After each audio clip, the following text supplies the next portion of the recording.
Let's go Falcons! Hey yo, batter up, let the ball begin. Solano Falcons, about to show you how you win. Cause this is our year, man, forget the past. We taking over right now with our pitching staff. Yo, it's game time, so let the games begin. Solano on the field and we gain and a win. Hey yo, it's game time, don't you hear the people chant? Cause this is our house, make way for the champ, it's game time. And welcome, ladies and gentlemen, to Billy and Louise Yarborough Stadium for this Bay Valley Conference matchup between the Marin Mariners and the Solano Falcons. Mariners coming in at a record at 9-7, 1-0 in Bay Valley Conference play. Solano coming in just off of a tough non-conference loss against a conference foe in Laney. My name is Brian Nelson, joined with Stephen Babb here this afternoon for this exciting day of baseball. And on the mound for the Falcons is Jordan Chana. Stephen, can you tell the folks at home a little about Chana's stat line so far in non-conference play? Yeah, so in about 20 innings pitched, he's posting a 4.95 ERA with a win-loss record of 1-2. So out of those 7 appearances, you know, he's been holding his own, a few troubles here and there, but I'm looking for him to have a good outing today. Yeah, and he's been a dual role type of pitcher as he has 2 starts and 7 appearances, so a couple of different relief appearances, and that's typically what we've seen out of Chana in his Falcon career, as he's a really good long reliever at times. Let's start with the defensive lineman for Solano. Starting at third base will be Bryce Pribolinski. At shortstop, Roberto Diaz. At second base is Aaron Corral, excuse me. I completely blanked on his first name. Nate Gutierrez at first base. Gabe Caravan is starting for Jared Denning at catcher this afternoon. Cody Gregory in left. I was going to call him Jason Verrett. Isaiah Verrett in center, and Kyle Krebs in right. Fernandez. And so due up first is the second baseman for Marin, Randy Fernandez. Yeah, I'm looking for Chana to get settled in here. His versatility as either a starter or a reliever, I think, will do him good getting off to a good start today. First pitch from Chana. In there for strike one on the diminutive Randy Fernandez. Yeah, sometimes it's a challenge for a pitcher when you've got a batter in there that's. And that one's hit sharply to Pribolinski, gloved nicely, and throw over to Gutierrez for the first out. Just to finish that thought, a smaller strike zone, you got a little bit of a tighter pocket to fit it into, and it looks like Chana was right on the ball with that. Yeah, and Solano had that played very well defensively with Pribolinski in on the grass, so that little short hopper, nice play from Pribolinski. We've seen him more at first base this season, getting the start here at third at the hot corner. Got to feel good for his confidence. Absolutely, it was a good heads-up play. Sometimes you take a little bit of a risk being in on the grass that close, but he played it well. All right, next up here is Jake Munoz, the right fielder. Looks at a ball, 1-0. So Munoz is he's a hitter. He's posting a 385 in 16 games so far this season. 1-0 pitch in there for strike one, evens the count, 1-1. Couple doubles, a triple, and 2 home runs. So maybe not your traditional power hitter, but he definitely can find the gaps. Yeah, he is the team leader in home runs, 2 home runs, only 3 home runs as a team for Marin. 2-1 is the count here to Munoz. Sounds like my kind of team. I'm more of a small ball guy. Home runs are fun, but it's all about getting the ball in play and making the defense play defense. 2-1. And there, swung on and missed by Munoz. Evens the count 2-2. And it looks like Billy and Louise Yarborough Stadium not too windy to start out this game. So if there would be a time for power to show its head here, it would be right now. It's known to be very gusty here, and the winds can be very temperamental. Definitely. It'll be interesting to keep an eye on the weather today, see how it changes throughout the game. That one fouled off. Got Alex Clothier there on the dugout side. As a Giants fan, those are the ugly finders, right? Yeah, that's right. Yeah, it's surprisingly sunny here today compared to the rain that we had over the night. 2-2. Breaking ball taken outside. Full count worked by Munoz. Munoz has worked 18 walks. By far the lead on the team. 3-2. That one fouled straight back. So good battle here from Munoz. Absolutely, and you know, it's a good sign of a really strong hitter. Not only you got a couple home runs, you've got a high batting average, but you're also leading the team in walks. It's probably going to be a tough out for the Falcons this afternoon. Yeah, and on deck is Alex Davis, the shortstop, the other really good hitter for Marin. Munoz batting 385, as you mentioned earlier. Davis on deck batting 382. The only two players hitting above 300 for the Mariners. And they're both posting good RBI numbers. Munoz 15 RBIs and Davis at 10. So it'll be a challenge for the Falcons to make sure there's no traffic on the bases for them when they come up later in the game. Speaking of challenges, that 3-2 was taken for strike three. A delayed strike three call, but Munoz is retired for out number 2. That's an important out, definitely, for Chana here. Absolutely. He's off to a great start. 2 up, 2 down. Looked like Munoz may or may not have agreed with the call, but, you know, we'll take the out. Yeah, it's important to set a strike zone with your home plate umpire for Chana and for the opposing pitcher, Jason Wooch, as well for Marin. Here, Alex Davis, the shortstop, looks at a first pitch for a strike. Yeah, Chana's off to a really good start here today. Couldn't be happier.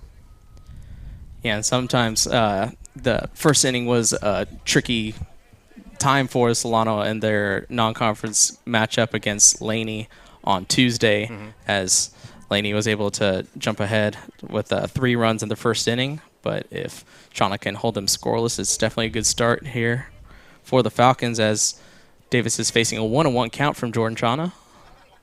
That one is hit strongly into left field for a 2-out single. Yeah, it looked like it was a nice in-and-out swing there from Davis. It's no surprise that he's second on the team in batting average. That was a good hang in there and just put the ball in play. Yeah, he just kind of turned on that inside pitch and went with it. Didn't try to yank it too hard, as he hit it right into left field for a 2-out hit. The Mariners looked for a 2-out rally here, as McLean Mine, the DH, is due up, as Davis is chased back on that throw over from Chana. Yeah, their DH Mine today, he's got a 200 batting average, a few RBIs. He's a hitter. You don't want to, overlook guys just because they're not hitting up in the high threes. That one is hit opposite field, but foul. 0-1. Yeah, Mine in limited action so far. Only 10 at-bats, so 2 hits, but one of those is a double, and he has 4 RBIs. Yeah, it sounds like Marin's got a good DH in there for him today. So Mine will look to continue some 2-out magic here for the Mariners, as Chana misses outside on that pitch. 1-1. Yeah, I'm interested to see how Chana does with the lefty-right, lefty kind of lineup that Marin's put forward here today. Throw over from Chana is away from Gutierrez. Davis will get a head start. His team is urging him to go 3, and he will, as Corral will throw it back in, as Davis advances 180 feet. Well, I'm sure Chana would like that one back, but right now, it's still 2 outs, runners on third, really no damage yet, so it'll be important for him to stay focused and just focus on the batter. Yeah, he'll definitely need to limit the damage there as runner goes into scoring position, but with 2 outs, Mine needed a hit regardless to continue the inning. This time it pretty much guarantees an RBI should he get that hit. Yeah. 1-1 is still the count. Chana with the pitch. Outside corner. Just missed, though. 2-1.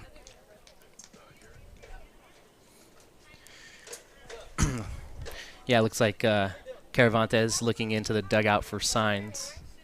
And here's the pitch. That one outside as well. 3-1. So maybe going to be careful. You have 2 bases to play with, 2 open bases at first and second, so don't necessarily have to give him something really juicy here to hit. You can still stay aggressive if you're Chana. Absolutely, and I would, I'd keep trying to see if I can get the corner call there. 3-1 back up to Chana, and he gloves it. Going to throw over to first for the out. So cat-like reflexes from our starter, Jordan Chana.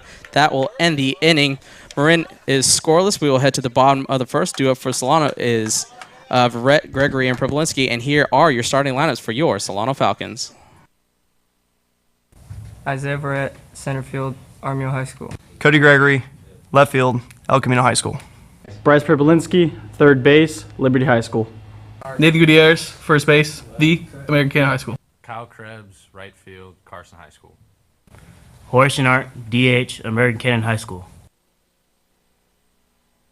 Aaron Corral, second base, Capistrano Valley Christian. Roberto Diaz, shortstop, Jesse Bethel High School. Jordan Chana, pitcher, Clear Lake High School.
We are back here in the bottom of the first. Jason Wutch, the starting pitcher for the Marin Mariners, as Verrett scores their own bunt, but it will trickle foul.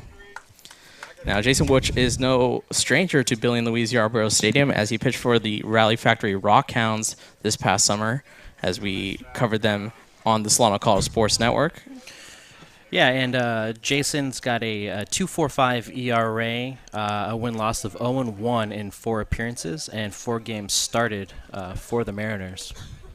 Yeah, 22 innings, so just around 5 to 6 innings per outing on average, as that 0-1 pitch is in there for a strike, 0-2. Yeah, with a low ERA, and he seems to be going pretty deep into games. The Falcons should try to jump on him early and see if maybe they can get him knocked out. 0-2. Pitch from Brett is popped high. Foul. Just behind us. Should have brought my glove. Yeah. I had a good view of that one. I was wondering if that was going to hit our tent. It was looking pretty close there. You know, unfortunately, we don't have the luxury of a full press box here at Billy and Louise Yarborough Stadium. Yeah, we got a pop-up tent. That's enough, you know. Just get the sun out of our eyes. Absolutely. 0-2. Missed low. A pop-up for the pop-ups, yeah, I guess you could say. There you go. As Verrett is the typical leadoff hitter for Solana, is the team leader in at-bats with 70, has 16 games started. And he looks at that 1-2 pitch low in the dirt. 2-2.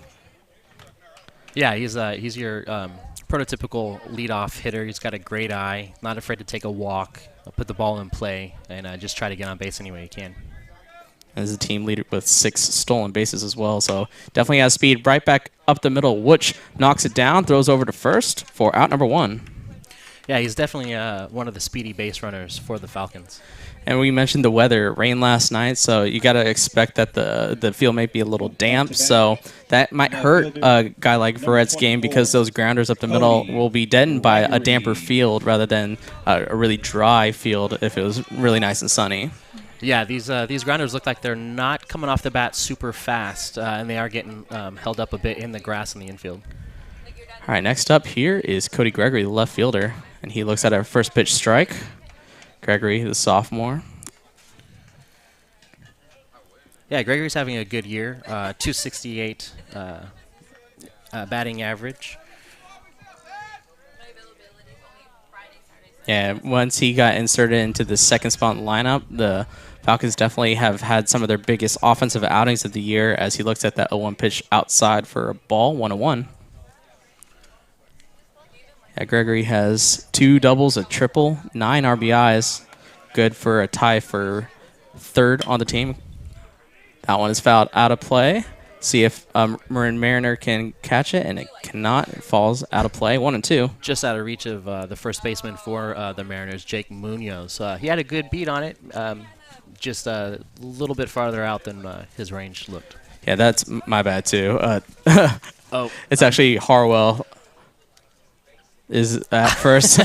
I apologize. Yeah, this is our first game, is. Steven, and I definitely messed up our little defensive configuration. I put everybody in the infield because I thought I thought the infield line was the outfield fence, so I just kind of I ignored those little bases that you drew. Oh, that's okay. In your defense, I am the elder statesman here in the class, so I probably should need some glasses here. That's that one's fouled out. Back. Yeah, 1 and 2 to Gregory. So a good battle here. Jason Witch has jumped ahead of both Solano hitters he's faced so far. It's a good sign out of your starting pitcher to be aggressive in the strike zone. You don't want to get too many hitters counts, especially as a starting pitcher. Definitely. 1 and 2. That one hit back up to the shortstop. Davis will field it, and he throws him out for out number 2. There you see the speed of the infield again. It is quite slow today. It did rain quite a bit here in the Fairfield area last night. So, yeah, it's definitely something to kind of be aware of as the game moves on. If the field probably dries out a little bit, it's going to speed up here later in the day. And due up here third for the Falcons is Bryce Pribolinski, playing third base here this afternoon, batting .225. 40 at-bats. He has 9 hits in those 40 at-bats. He looks at a first pitch away for a ball, 1-0. Yeah, it's I'm looking for Pribolinski to have a good game here today at the plate. Yeah, in the 3-hole, typically you would see Jared Denning here, but getting the afternoon off as he looks at another pitch outside, 2-0. So here's the hitter's count I was referring to, which definitely does not want to fall behind these hitters, especially the heart of the order, 3-4. Pribolinski has some nice pop in his bat. He does, and he's looking here to keep the line moving for the Falcons here in the first inning. Looks at that pitch away again, 3-0. So really careful, which doesn't want to get anything on the inside half for Pribolinski to turn on. On deck is Nate Gutierrez, the first baseman. 3-0 pitch on the outside corner, 3-1. Yeah, it looked like Pribolinski was taking all the way there on a 3-0 count. But I'm looking for him to kind of put the ball in play here and be a hitter. Especially this great hitter's count, 3-1. Pitch from Witch. Fouled out of play. They'll make the count full. Here with 2 outs, nobody on for the Falcons. Yeah, it's a great job of Jason here on the mound for the Mariners to get back into this count from a 3-0 to a full count.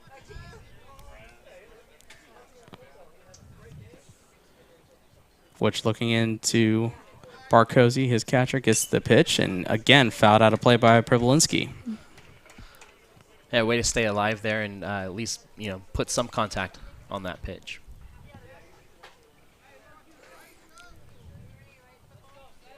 Zero is your score here in the bottom of the first. Full count. That one taken outside for ball 4. So the first base runner for the Falcons is Bryce Pribolinski, drawing that 2-out walk. Here's up Nate Gutierrez, first baseman, playing first base for the Falcons for you today. Hey, you talk about pop. Gutierrez, the team leader in home runs with 3, 7 RBIs, batting .277. Good for 5th on the team. Yeah, let's see if he can take advantage of the previous at-bat by Pribolinski battling to get on base with a walk. And as a left-handed hitter, you got to like that hole on the right side of the infield with the runner being held on at first. First pitch low, 1-0. Pribolinski not really a threat to steal necessarily. I don't believe he has a stolen base on the season. There's a first time for everything. That is true. That is definitely true. 1-0. That hit right back up the middle. Line to Davis. Gloves it for out number 3. So that will do it for the Falcons here in the bottom of the first. Due up in the top of the second for the Marin Mariners, Hussein, Harwell, and Burke.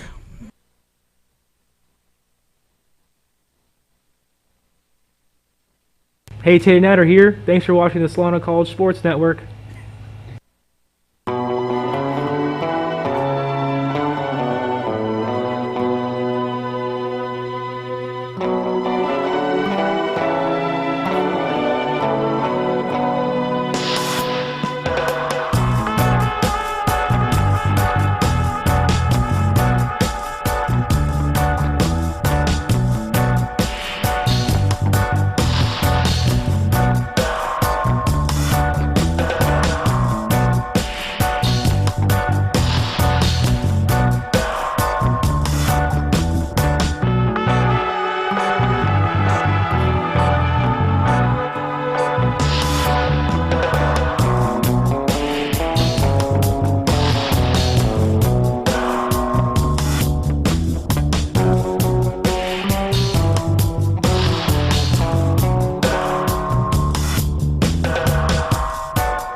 We're back here in the top of the second. Adam Hussein, the left fielder, due up against Jordan Chana, working after a scoreless first inning. Starts out well with a first pitch strike to Hussein. Hussein's hitting a 286 on the year so far. Couple of doubles, a home run, 9 RBIs. So definitely a hitting threat for the Mariners. Goes opposite field. It's going to hang up for Krebs for out number 1. Yeah, great read there by Krebs. Like you mentioned earlier, the wind isn't really a factor today, which is a little unusual, and Krebs had a good jump on that ball. Up to bat. So only 2 pitches to retire Hussein for the first out. That'll bring up James Harwell, the first baseman for the Marin Mariners. Yeah, James is hitting a 213, 9 RBIs on the year. So we'll see what he can do here against Chana. That one fouled off. 0-1. So again, right, left, right, left, right, left. Yeah, it's definitely a cool lineup that the Mariners are putting forward here today. Yes. You don't see that very often these days anymore Yes. with the pitching matchups that they try to do. It's definitely going to be interesting later on down the line. There's no real specialists that can be brought in where you face 3 right-handers in a row, or 3 left-handers. Yeah, it's definitely kind of a chess game sometimes later on in the day with lineups and pitching matches. And yeah, this left, right could serve the Mariners well later on in the day. 1-1 pitch. That one is lifted into center field. Verrett chasing back. He is at the warning track, but he will put it away for out number 2. Yeah, that was an amazing catch by Verrett out there in center. Took it all the way, looked like to the fence. Yeah, the sun didn't seem to be too much of a factor. We'll see how that goes on for later in the day. But yeah, definitely a great defensive play out there in center for the Falcons. And there, we talked about his speed on the base pass with the stolen base numbers, but really defensively, that's one of the keys for Solano's defense is having that speed of Verrett to really make up that ground quickly. Definitely. 6-hole hitter looks at a first pitch strike. 7-hitter Dominic Burke. Yeah, for the Mariners, 2 batters up so far here in the second inning have struck the ball well, but unfortunately for them, it's been caught by the Falcons out there with some good defense. Chopper to Pribolinski. He fields it with a little crow hop, and good stretch by Gutierrez put it out for out number 3. So quick inning of work for Chana here in the top of the second. Retires the Marin Mariners 1-2-3. We'll be back with the bottom of the second with Kyle Krebs, Jorge Chenart, and Gabe Caravantes. Hey ladies, I'm Isaiah Verrett. Thanks for watching the Solano College Sports Network.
Back here in the bottom of the second, Kyle Krebs, right fielder, due up against Jason Wutsch. I've really enjoyed watching Krebs play right field. I know he's been moved around a little bit with his time here with the Falcons, and he's been doing a really good job out there on defense. Yeah, we've seen Krebs' versatility all throughout his career here, covering him over the summer with the Rockhounds, as well as here with the Falcons as he looks at a first pitch strike. Yeah, and he's hitting 255 this year. So yeah, he's been doing it on both ends for the Falcons. Looks at a pitch away, 1-1. He also has 1 home run, only one of 2 men to have a home run for the Falcons this year, and he hit that against Laney. I believe it was against Laney. It was either the last game or the game before that. Laney or Chabot? Yeah. Possibly Chabot. I don't remember this morning, so don't trust me for my memory. By the way, we know Kyle Krebs has some pop in his bat. Playing right field predominantly this season, but we've seen him in left. We've also seen him on the pitching mound over the summer as he looks at a pitch low and away. 2-2 is the count. Yeah, that's not the kind of versatility you often see, especially here at the college level. But that's really good for him to make himself more valuable in the future. That one hit away. Great opposite field approach as he reaches with a leadoff single. Yeah, it's a good piece of hitting there by Krebs. Kind of take the pitch the other way and found the gap between first and second. Yeah, didn't try to pull the ball with that pitch low and away. He just went with the location, put nice contact on it, and went with the pitch for the leadoff single. So 1 on for Jorge Chenart, the sophomore out of American Canyon, DHing here this afternoon.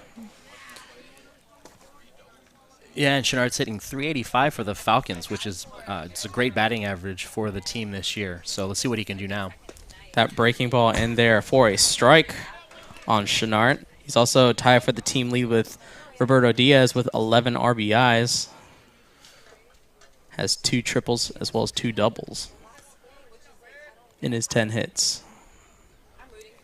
Which looks over to first at Krebs. I wouldn't say a threat to steal, but you never know.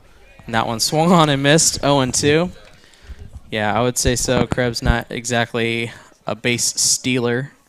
Yeah, no bases stolen for Krebs on the season. Nobody out. Krebs on first. 0-2 is the count to Jorge Chenart. Pitch from Wooch. Low. 1-2. It's a good eye there by Chenart. Looked like it was a little low and maybe just a little bit off the inside part of the plate. Yeah, Wooch definitely looking for Chenart to top that one over, try to get maybe a double play to wipe out that base runner, get 2 outs here. Expect him to stay low in the zone against Chenart here on this 1-2 pitch. Hit the other way, hit and run was on. Yeah, it looked like that might have been a little bit of a location mistake by Jason Wooch. It was a little bit up in the strike zone, and unfortunately Chenart just got a little bit underneath it. Yeah, fortunate for Wooch that Chenart not able to put that one in play, but he managed to foul that one off. Count stays 1-2 here. Krebs would probably still be running if he happened to put that one in play. Especially down that right field line. There's a lot of foul territory here at Billy and Louise Yarborough Stadium. Once balls get in those bullpen areas, guys can run forever, it seems like. It's an Easter egg hunt with Easter coming up there. They might be out there till Easter. It looks like the defense for the Mariners is a little bit shifted for Chenart to go the other way. Yeah, I think that's pretty wise. We've seen on the Solano College Sports Network on our broadcast, he does have good opposite field approach. His triples have definitely gone to right center rather than him pulling the ball, so we're aware of that. Huge gap in left center field right now. If he could take advantage of that by putting a ball over the shortstop's head, that would be great for the Falcons. Yeah, one lifted into center. Going over is Merriwether. He is under it for out number 1. That would have been ideal, and he just happened to get a little bit underneath that one to put some air underneath it for Merriwether out there in center to get the catch. So that brings up Gabe Caravantes. We've seen Caravantes predominantly at second base, but here giving Jared Denning the afternoon off, and he's going to be your starting catcher. But also, fun fact, have covered him as Vacaville High School's quarterback in our SCSN careers. Krebs goes. That was a hit and run again. Left fielder Hussein, yeah, he's tracking it, and that is just foul. Foul by about 5 feet or so, and that's fortunate for the Mariners. It was a long way for Hussein out there to travel to try to get that one. Yeah, so Caravantes almost the beneficiary of a lucky bounce in there, but just foul as Hussein had to run over a long way, as I think they're still playing them, Caravantes, to push the ball in the outfield. Maybe not as much as Chenart, but still Merriweather's closer to the right center than he is center. Yeah, still a shift there. Pitcher strike, bring the count to 1-2. Caravantes is hitting 170, but with that last foul ball, he definitely has some pop in his bat to put the ball into play. So we'll see what Wooch does here. Ahead in the count 1-2. Kyle Krebs on first, 1 out. which throws over. That one high, but nice snag by Harwell to keep that from going to foul territory like we saw in the Falcons in the top of the first. Yeah, no enforced errors so far by the Mariners, so. Which is set. 1-2 count to Gabe Caravantes. Swung on and missed. That one just above his hands for strike 3 for out number 2. Yeah, great inside pitch there by Jason. So I'll bring up Aaron Corral playing at second base. Second baseman, number 10, Aaron Corral. Aaron's hitting 176 so far on the year with no RBIs, so I'm sure the Falcons are looking for him to take advantage of Krebs over on first and put the ball in play and maybe even get him over to third, if not score. Yeah, we've been talking the last couple broadcasts about just working Corral back in from an injury. Hoping those reps will eventually pay off during league play, and maybe this can be the start of him turning his season around a little bit, as obviously 176, you want to be above that 200 mark if you're starting. Yeah, let's see if he can get himself off the interstate today for Solano. That one swung on and missed, 1-1.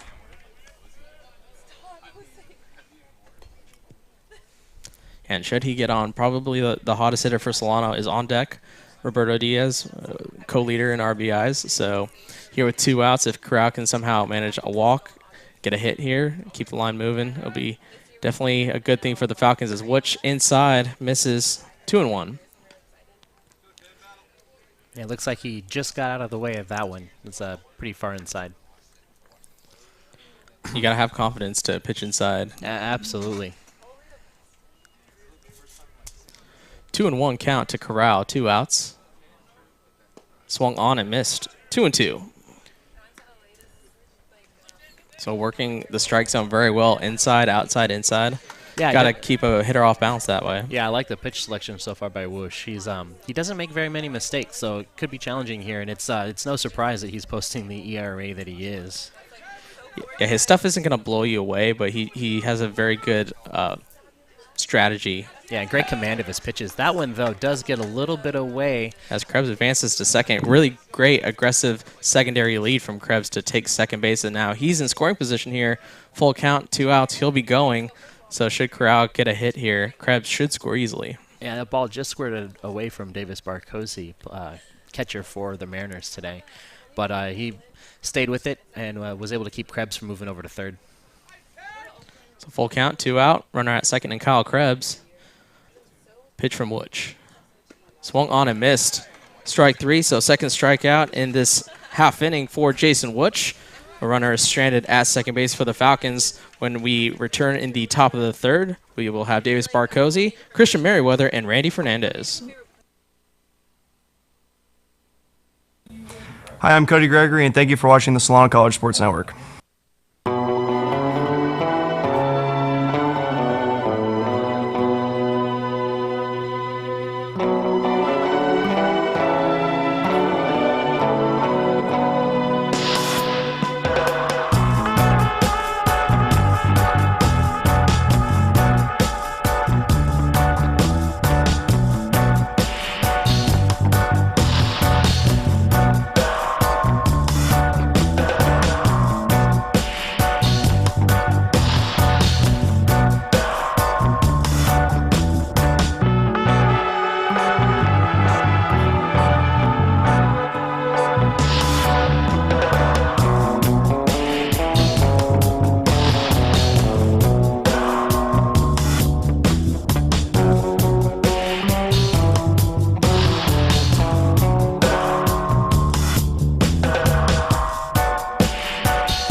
Back here in the top of the third, Davis Barcosi due up. Only 11 at-bats for the starting catcher here this afternoon for the Mariners. Yeah, and out of those 11 at-bats, though, he is hitting 273 and 2 RBIs and a triple out of those at-bats.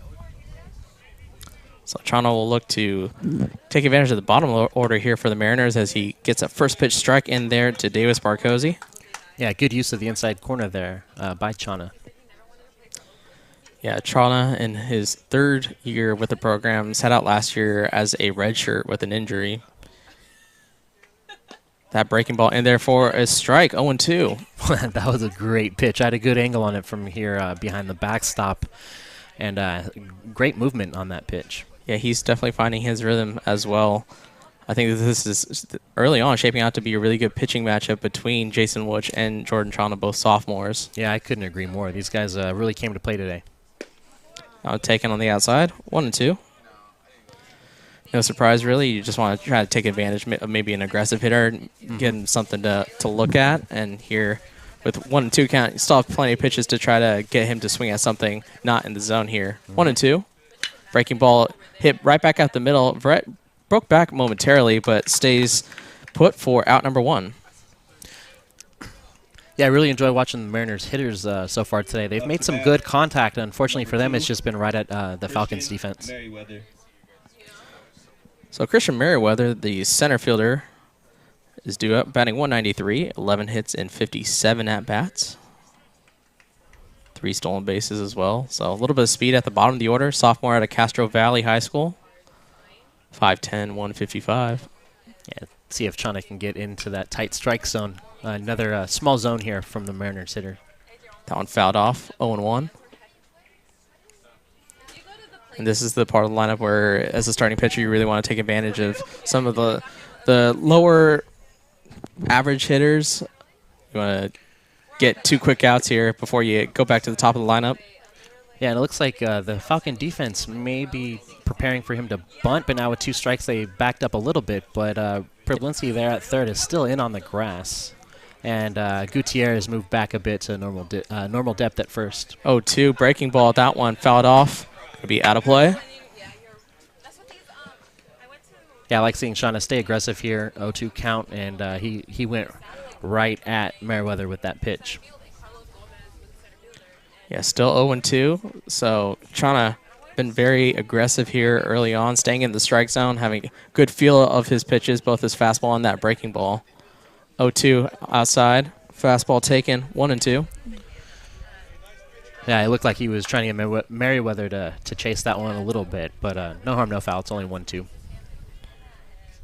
Breeze picks up a little bit here as a 1-2 pitch from Chana. Taken low and away, 2-2. Good discipline from Merriwether there. Just spin on that one. Yeah, it's definitely spring is in the air with this inclement weather. It's 1 minute it's cold, next minute it's warm. Last night it's raining. Today it's sunny. 2-2 pitch from Chana. That one. Check swing. Did he go around? Did he go for appeal? Looked they like foul tipped it. Okay, you don't see very many often check swing foul tips. Yeah. But hey, it's full count, 3-2.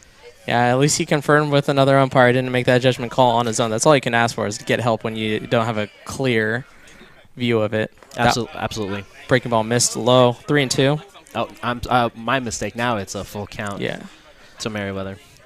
Yeah, you got to admire an umpire that is not afraid to ask, down the line for help on a call that maybe he didn't see clearly first time around. I think from my perspective, I thought that was the sound of the glove hitting the ball, not necessarily the bat, but that one is chopped to Priblinski, who is playing in. Another crow hop and throw over, gets him out for out number 2. Yeah, great defense there by Priblinski. He's made a couple good plays there, playing in on the grass today. Probably taking advantage of that slower infield grass, and great throw over to first. Yeah, third put out for Priblinski.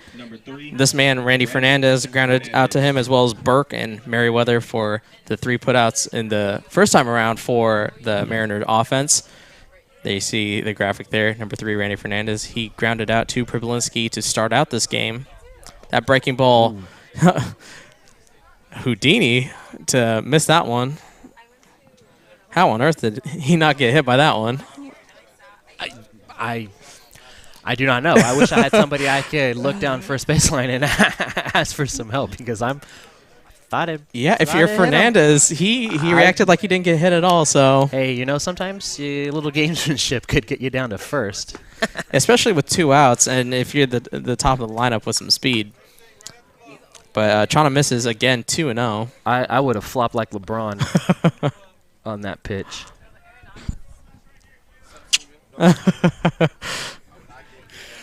Yeah, you don't want to make our producer Anthony Williams upset at you. You know, all of a sudden my microphone is cut off and I'm gone for the day. Yeah, your voice gets modulated, so you just get really high pitched. You know, just be like, "Hey, I'm Stephen Babb." 2-1 inside, just missed him again. You know. 3-1 from Chana. He's staying aggressive. A couple of pitches there. It's a little slip out of the hand on his release. But yeah, his sliders have seemed to just slipped out of his release point. 3-1. That one chopped back up to Roberto Diaz. He stays down on it nicely. Throws over to Gutierrez for out number 3. So again, Chana works 1, 2, 3 here in the top of the third. Do it for the Falcons is Roberto Diaz at number 9. Then back to the top of the order with Isaiah Verrett and Cody Gregory. Hi, I'm Nathan Gutierrez. Thank you for watching Solano College Sports Network.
Back here in the bottom of the third, there's some little housekeeping. We're going to fix the graphic there. It says Laney. That's from our last game. This kind of got sprung on us last minute because we didn't realize that this was going to be a home game during this matchup between Marin and Solano. We'll fix that as the game progresses once we get a chance to, as Diaz looks at a first pitch strike from Jason Wutch.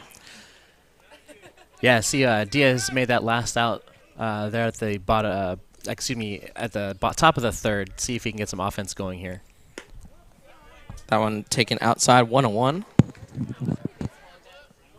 I believe we've said Marin and Mariners enough times. You know, maybe you watching there at home know that we're not playing Laney today. Yeah, just the L, the L. Y, the E. They're all silent. They are. That one is fouled off. And don't pay attention to the M on the hat. Yeah. Yeah, good swing there by Diaz. So 1-2, which again ahead of the count here on Roberto Diaz. Look to be a table setter here. That one fouled off. 1-2. Yeah, it looks like he's staying on top of Wish pitches here, so maybe he can straighten one out, get on base for the Falcons. Yeah, Solano's had some success offensively when Roberto Diaz has gotten on. And that makes Verrett more of a two-hitter to get him over. That one taken for a ball, 2-2. And at that point, you've got some good speed on the bases with Verrett and Diaz. So see what they can get rolling here in the bottom of the third. Exactly. Put some pressure on Barcosi there behind the dish. A lot of speed. Also may take the attention away from the batter if you're Wutch, as he misses 3-2. So good battle to work here, a full count. Yeah, good eye there by Diaz. As I mentioned, Isaiah Verrett is on deck. Wutch looking into Barcosi for the sign. Gets it, 3-2 pitch. Breaking ball misses inside. Roberto Diaz going to jog over to first, but not far enough for Barcosi for Diaz to advance any further. Yeah, Diaz did take a look over his shoulder there on the trot down to first. You know, maybe considering taking a wide turn and putting some pressure on the Mariner defense here. Yeah, so now Falcons have a multitude of options. You can have a straight steal from Diaz if you want to put some aggression on the base paths, maybe a hit and run with Verrett's ability to handle the bat, but we'll see what they do. Verrett squares around a bunt, popped high. That one is going to fall. Wooch cannot get there. He's going to flip it to first, though, for the out. Yeah, great piece of hitting there by Verrett. You know, he got a little underneath it, which is not ideal in a bunt situation, but with the runner on first, the first baseman, Harwell there holding the runner on. So it was just out of the reach of the pitcher. First baseman was kind of stuck in a no-man's zone, no man's land to try to, you know, see if he can make a play on the ball, hold the runner, what's going to happen. And Diaz makes his way to second. Yeah, should Verrett have popped that up to third, the charging Burke would have put him out for sure for a sure out without advancing Diaz. But because he bunted it to the first base side, strongly past Wooch.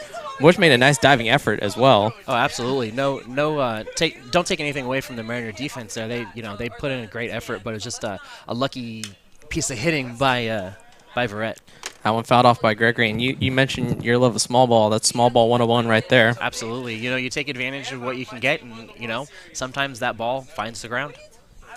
So Cody Gregory, the two-hole hitter, will look to take advantage with a runner in scoring position in Roberto Diaz. Gregory has 9 RBIs on the season. Yeah, good lead over there on second by Diaz. Wooch, the 0-1 pitch, misses inside, 1-1. Diaz was halfway to third on that. Be interesting to see if the Mariners do keep a little bit more of an eye and maybe try to hold him on with that kind of lead. So even count 1-1, 1 out. Runner at second in Roberto Diaz. And Mariner defense is staying put, so looks like they're just going to try to focus on the hitter. That one misses inside, 2-1.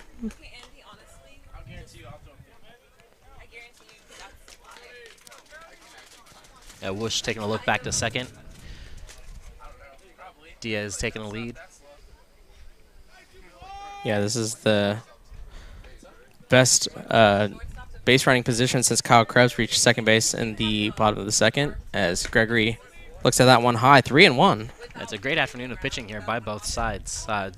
Been very pleased to watch as the shortstop Alex Davis comes in to talk to Woosh, maybe a little bit see what they're going to do about Diaz out there dancing around on second, because he has been taking some rather large leads, especially once the ball leaves Woosh's hands. Yeah, so maybe a little pickoff play will be on with Davis and Wooch. Just make sure they're on the same page. Davis giving the defensive signs. Yeah, Gregory's doing a good job there in the box. Has worked a 3-1 count. Has had a good eye this at-bat. Yeah, on deck is Bryce Pripolinski. 3-1. We'll see if Gregory gets something to hit here. He looks at that one outside corner for a strike. Yeah, Gregory knew that one. It looked like he was taking all the way, but that was a good pitch he knows he let go by. Yeah, I'm not sure if he was taking all the way or if he was looking inside, and it just wasn't in the zone he was looking for. Yeah, because if you're taking 3-1, that's definitely not the recipe for success too often. 3-0 you can take as Diaz is chased back, but 3-1 you're expecting the pitcher to not just give you up and never let you down and never turn around and walk you. I don't know why I went Rick Astley on everybody, but yeah, you're probably right there. The last 3 pitches by Woosh though were definitely far out of the zone, so you never know. So full count here, 1 out. Cody Gregory, left fielder. Jason Woosh with the full count pitch. Diaz goes. Oh, and that one actually hit Gregory, and they call Diaz out. Well, that was an interesting play there on a ball 4 call. Looked like Gregory stepped from the box to toss his bat, and there's a little traffic jam there at the plate between the box and the catcher, Barcosi. But, man, Barcosi was able to get a good release despite the contact, it seemed like, and maybe a questionable call at third, but nonetheless, Roberto Diaz is wiped off the base path. So 2 outs, runner at first now for Bryce Pripolinski. Yeah, unfortunate chain of events there for the Falcons. They get a runner on, but they also lose their lead runner. Pripolinski walked his first at-bat, looks at a first pitch strike. Never liked him at making out at third base. Obviously, the Cardinal rule is first and third out, but second out hurts just as much. Never want to make any outs there, Brian. Yeah. That should be the rule. Just never make an out at third on the base paths. Is that one missed? Breaking ball 1-1. Yeah, with the great pitching we've seen here so far today, the Falcons were definitely looking to try to take advantage of Diaz out there. But, tough break and got to move on. Still got a runner on, 1 out. Yeah, Marin only 1 base runner so far in this game. Solano has had 4 base runners. Pardon me, 2 outs. That one fouled off by Pribilinski, 1-2.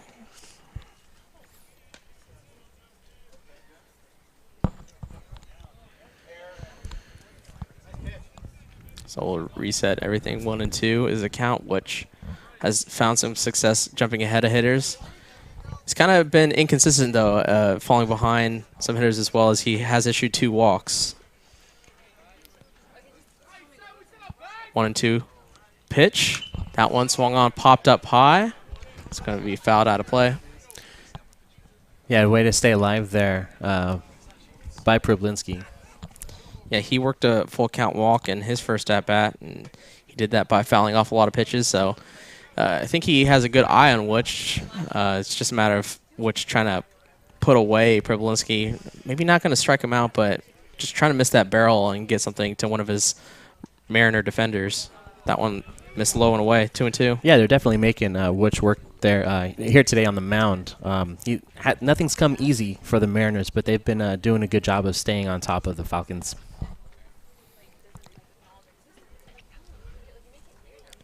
Yeah, neither team has reached third base so far today. Diaz was close, but yeah, it's been a good day of baseball out here. That one hit well into center field, drifting back is Merriwether, but he is under it, just shy of the warning track, and he puts it away for out number 3. So that'll do it for us here in the bottom of the third. Solano leaves 1 stranded as we head to the top of the 4th. Due up is Munoz, Davis, and Mine.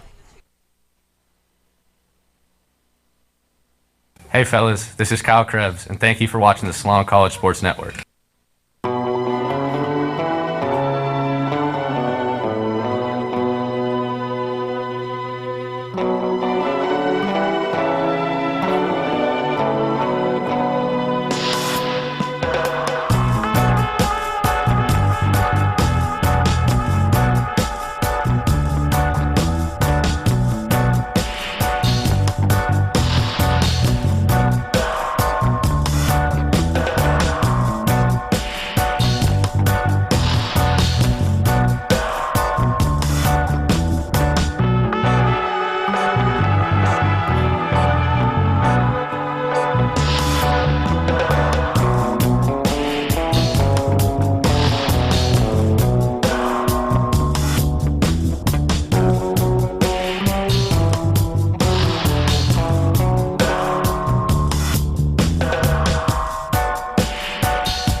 We're back here in the top of the 4th. Munoz, the lone strikeout victim for the Mariners, is up to bat, 0 for 1. Struck out looking, and he was not happy about that strikeout call. He absolutely was not. So let's see if Chana maybe can work some magic here again in the top of the 4th inning. First pitch, breaking ball taken outside for a ball. Pribilinski looks like he's playing in on the grass a little bit at third base. A common occurrence for Pribilinski. Seems like he's been playing in at third pretty much the entire game. Yeah, it has, but it has served him well with 3 great plays over there in the corner today. Again, miss outside and low for Chana. So falls behind the count 2-0 to Jake Munoz, the right fielder. As we mentioned earlier, the leading hitter coming into today's matchup at 385. Yeah, and he's definitely showing his good eye there in the box this at-bat. Taken low, 3-0. And you don't want to give a dangerous hitter something good to hit. So yeah, and Chana's doing a good job of staying down low and not giving him really anything up in the zone. 3-0 pitch. Taken low and inside for ball 4. So 4-pitch walk. First time a leadoff runner has reached base for the Mariners. Only second base runner for the Mariners in the entire game. Yeah, and I know they're looking to take advantage of that with Alex Davis coming up to bat. There's number 2 hitter, but not far behind Munoz. Yeah, see if they get something going here in the top of the fourth. Davis, the lone Mariner with a hit this afternoon as he singled, and he advanced to third on that wild pickoff throw from Chana. But he was stranded, the lone base runner for the Mariners, as he will look to take advantage of this leadoff runner. As Munoz had a healthy lead there, as Davis looks at a first pitch strike. Yeah, he did. Bit of a gap there on the right side of the field for the Falcons, so see if Davis can work the ball the other way. And if you're trying, you have to be aware of that. You don't want to work that outside corner too much because that kind of goes with his inside-out approach if he's looking to go to that gap as Chana chases back Munoz with that throw over. Yeah, Chana also wants to be careful here. Like you mentioned before, that wild throw over on a pickoff play earlier. Doesn't want to make that mistake again here. But he's ahead in the count, 0-1 to Alex Davis. That one misses low, evens the count 1-1. Good pitch, though. I like the strategy there, keeping the ball down low, not giving Davis something to get a hold of. And no surprise, Privilinski in on the cut of the grass, but middle infield is at double play depth. That one taken for a strike. Davis thought about it, but held up, but it was in the strike zone, 1-2. Yeah, good pitch there by Chana. Yeah, 1-2 and 2-1 are two whole different worlds, and if you're a pitcher, you definitely want to live in the world of 1-2. Absolutely. That throw over gets Munoz back. That's a nice throw over from Chana to change the rhythm of him throwing over, not necessarily holding and then throw over. Try to catch him off guard. Yeah, and a good dig out of the dirt by Gutierrez there, not letting the ball get past him. Gutierrez is focused in on Chana. Should he throw over? Munoz goes. Quick exchange from Caravantes, and he got him.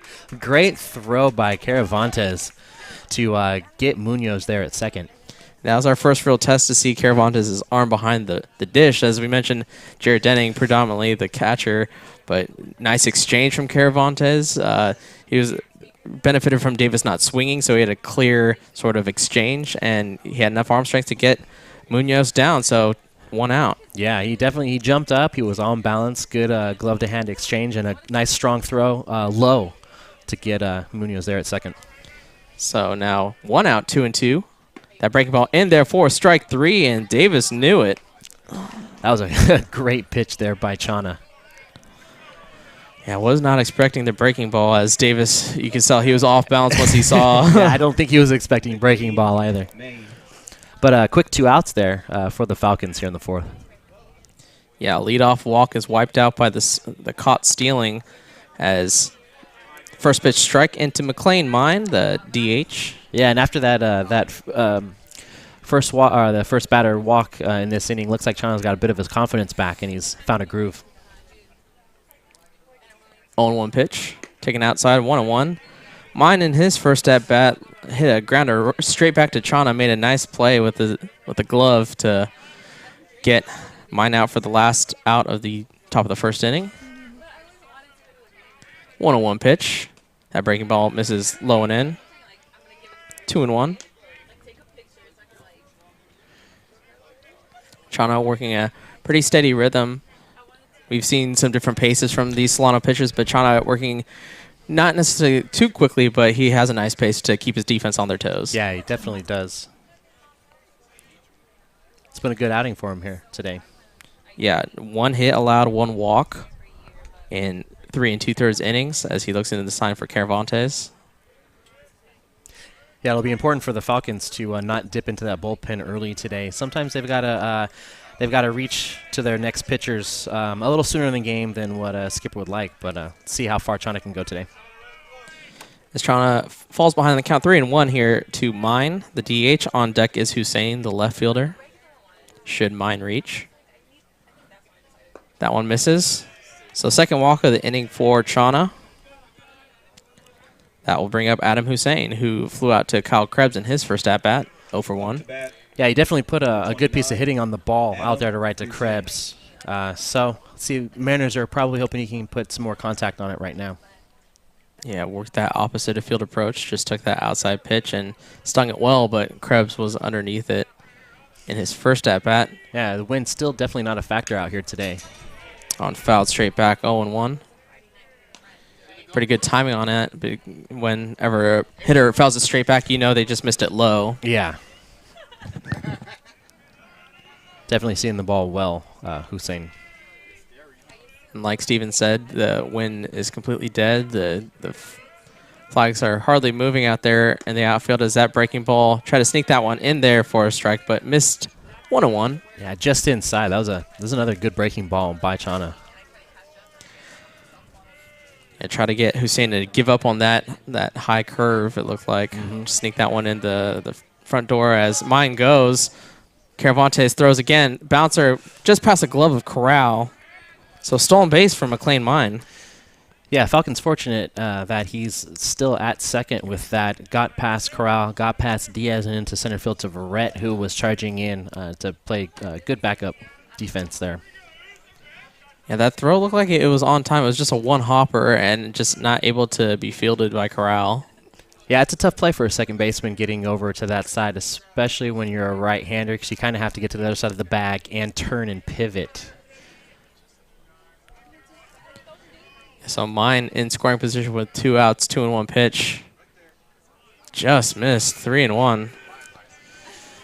Chana will love to have had that one. Yeah, he definitely would have. Let's see if he can stay focused here on the batter, not worried too much about mine out there at second.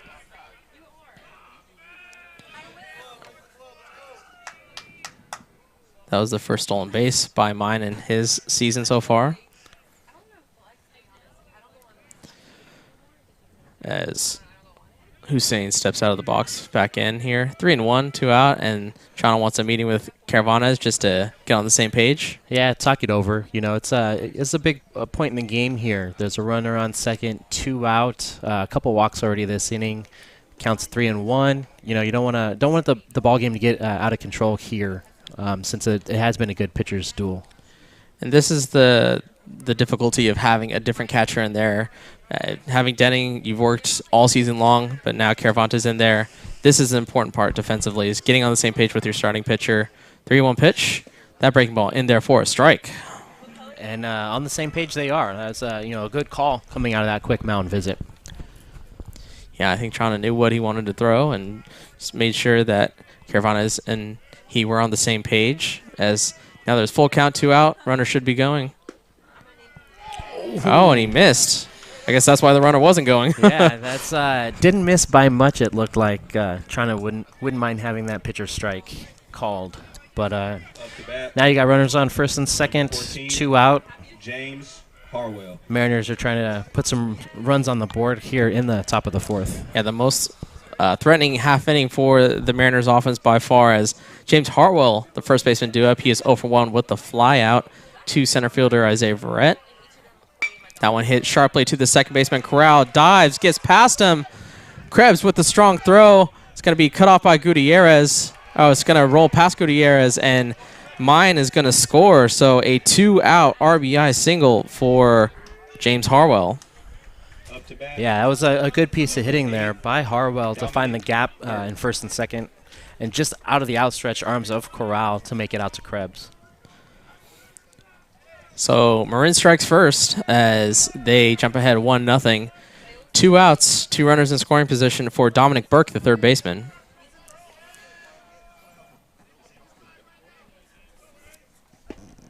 First pitch in there for a strike, 0-1. Yeah, and Burke hitting 190 for the Mariners, but he does have 6 RBIs and 11 hits on the year, so he's hoping to add to that 1 run. Again, on the outside corner for strike 2. So Chana back in the strike zone, 0-2. Yeah, back being aggressive. You know, it's important for pitchers to have short memories. Forget what happened the last time out. Focus on the batter. Get the out. Breaking ball fouled off. Stays alive, does Burke. 0-2. Yeah, I really like that breaking ball from Chana today. It's got pretty good speed to it from what it looks like from here. Nice movement, and he usually drops it right into the zone. Yeah, so we'll see what he offers here. 0-2 if he goes fastball. Now he goes breaking ball again. That's going to go right in the 5.5 hole as 1 run will score. Gregory's throw in is too late. 2-run score on that 2-out. 2 RBI single from Dominic Burke. Yeah, good piece of hitting there by Burke. And unfortunately for the Falcons, it was just out of the outstretched arms of Diaz. Like you said there, between the gap between short and third. And there I think that breaking ball just missed inside instead of on the outside corner. And Burke just was able to turn on that one. So back-to-back hits, 2 outs. Mariners up 3-0. Yeah, and I wouldn't say a bad pitch by Chana, just a better piece of hitting by Burke. Runner goes. Hit and run is on as is flared into right center as Krebs able to field it. So great call by the Mariners dugout on that hit and run, and great hands by Barcosi to fist that one out in the right center. Yeah, and like you said, it just flared out there. Not a lot of power behind it. Krebs had a good jump, but he had no shot at that one. Yeah, even if Corral hadn't tried to cover second, that one was going to fall right in that triangle. There's many little triangles there. Yeah. Hey, check that bat for a 9-iron. Looked like he just flared that one out there. I would say 80 yards from the pin. And so pitching coach Robbie Rogers out to talk to Jordan Chana. So this is by far the most stressful inning for Chana, as his first 3 innings were pretty flawless. Only 1 hit given. Retired 9 out of 10 batters he faced. And so just 1 above the minimum. But here in the 4th, giving up 3 runs, 3 walks, 3 hits now. So definitely some difficulty. Great job of the Mariners taking advantage of what haven't been very many mistakes by the Falcons today, and they're doing a great job hitting the ball, finding the gaps out there, and have been able to take some good advantage. 3-0 lead here on the Falcons. Yeah, it hasn't been this one swing and you have 3 runs. It's been everybody has singles. There are no extra base hits. It's just been singles and walks slowly. Trickling away at this and gaining this lead as Merriwether takes that pitch low for a ball. Yeah, and I really am a fan of this type of baseball. It's making you got to make your pitches, take advantage of opportunities when you're on offense, and the Mariners have done a great job here so far of taking what the Falcons have given them and really making it work for them. Breaking ball misses low and in. 2-0. As all of this offense has happened with 2 outs here in this 4th inning, as well as 5 straight Mariners have reached base. Merriwether looking to make it 6. This count is 2-0. That one hit well into left. That one's going to hang up for Gregory, though, for out number 3. So the Maroon Mariners score 3 here in the top of the 4th. Due up for the Falcons in the bottom is Nate Gutierrez, Kyle Krebs, and Jorge Chenart.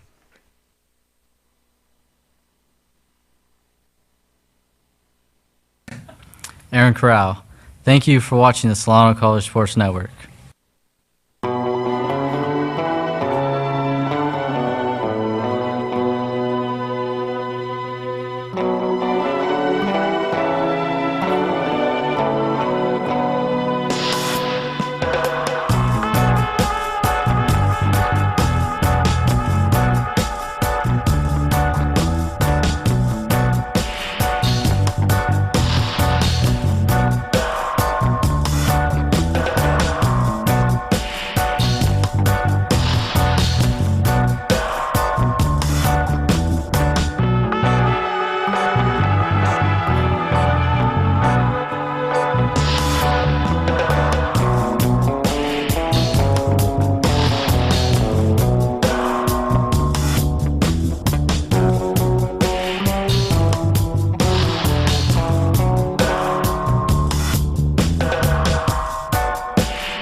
Back here in the bottom of the 4th. Marin is up 3-0. As you see there on the Billy and Louise Yarborough scoreboard. And unfortunately, the sun seems to be whiting out some of those numbers. Trust us, it says 3-0. As Jason Wooch back out there after a long inning of offense starts out with a first pitch strike. Can be important for Wooch to keep his rhythm, as he's been fortunate.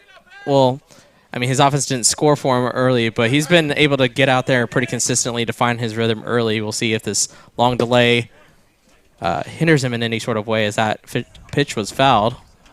I tried to catch it.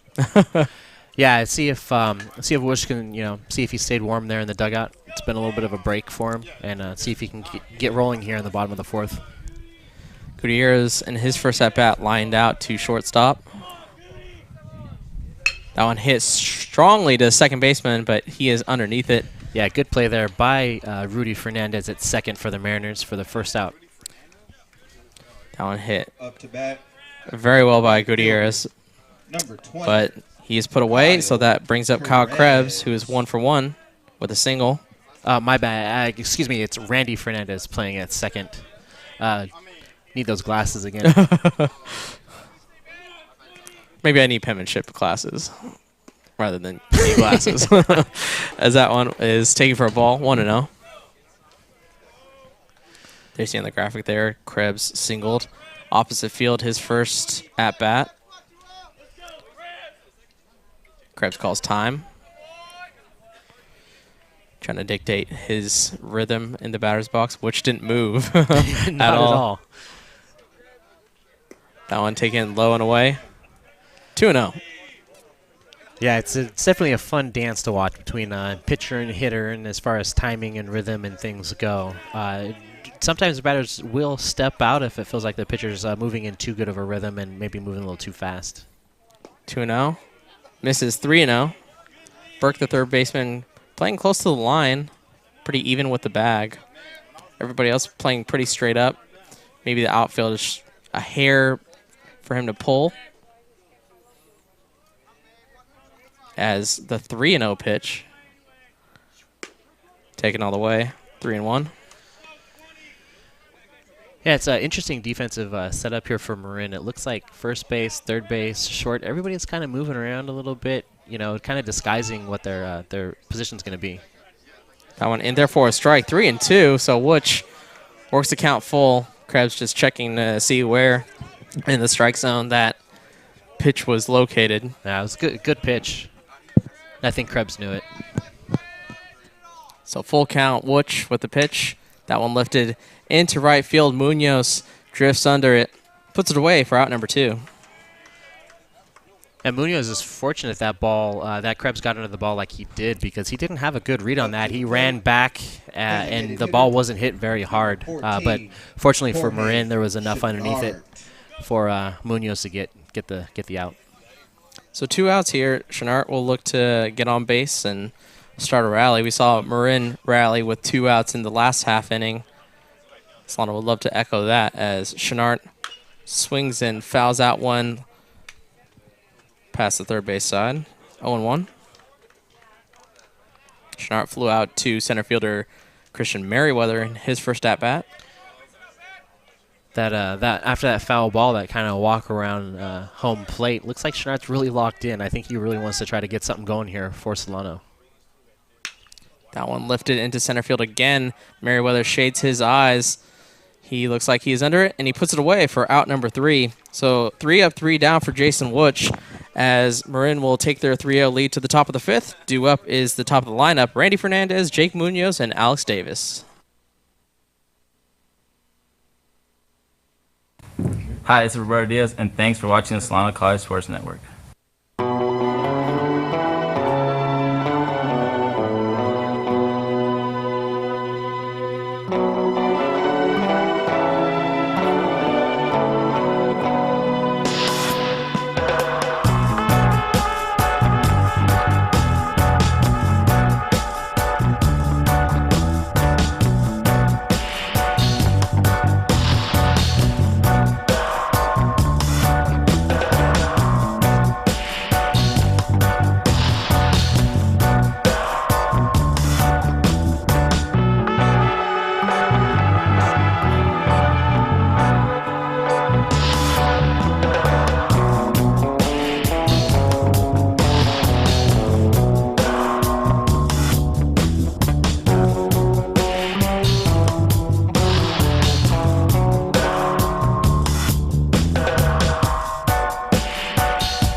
Randy Fernandez back in the batter's box. 0 for 2. A couple ground outs for the leadoff hitter for the Mariners.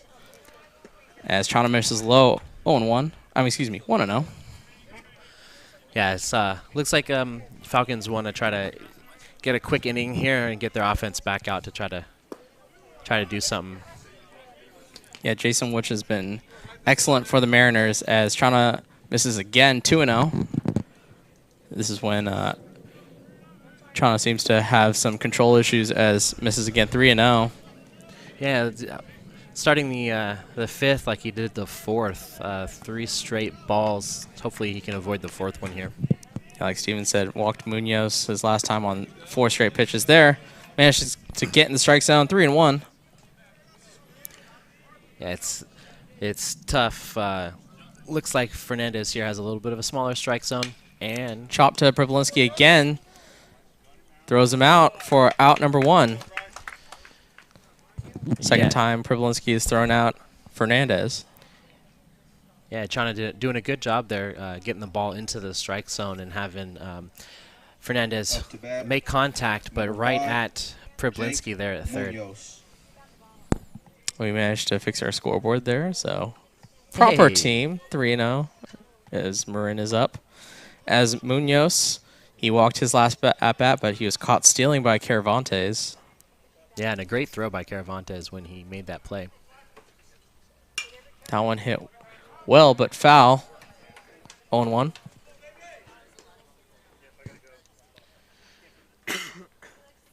Yeah, Marin trying to see what they can do here in the fifth and see if they can add to that 3-0 lead.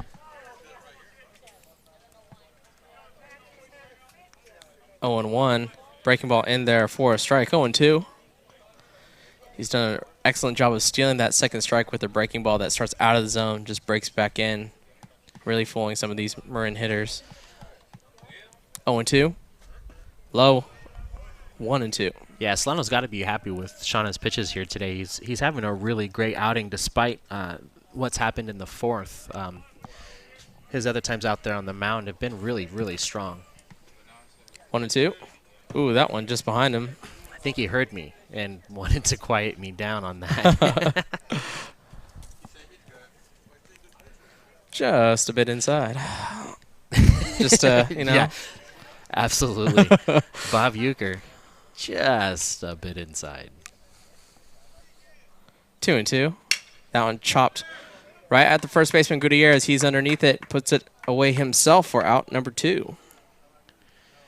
Yeah, that was right at Gutierrez. Good defensive placement. He didn't have to move at all. Up to bat, number 6. So 2 quick outs for Chana for Alex Davis, who struck out looking in his last at-bat. 1 for 2. Singled in the first and struck out in the fourth. Chana will love to get out of this inning 1-2-3. Absolutely. First pitch, though, misses. 1-0. Yeah, it looks like Chana is eager to get out of the inning. That looked like he sped up his delivery there a little bit. Davis taking his time to get back into the box. 1-0. That one check swung, but he did not go, and it missed low. 2-0. So good hitters count for Davis. He'll look for his pitch, try to put a good swing on it. Again, no wind here this afternoon. We talked about the weather changing. Yeah. The one thing that's been consistent is that Billy and Louise Yarborough Stadium not as windy as it usually is. Yeah, I'm not even wearing a jacket today, which is really unusual out here. The last pitch was in there for a strike. Next one misses, so 3-1 count. Yeah, that breaking ball just a little inside. Didn't quite get as much of a break as we've seen on previous breaking balls from Chana.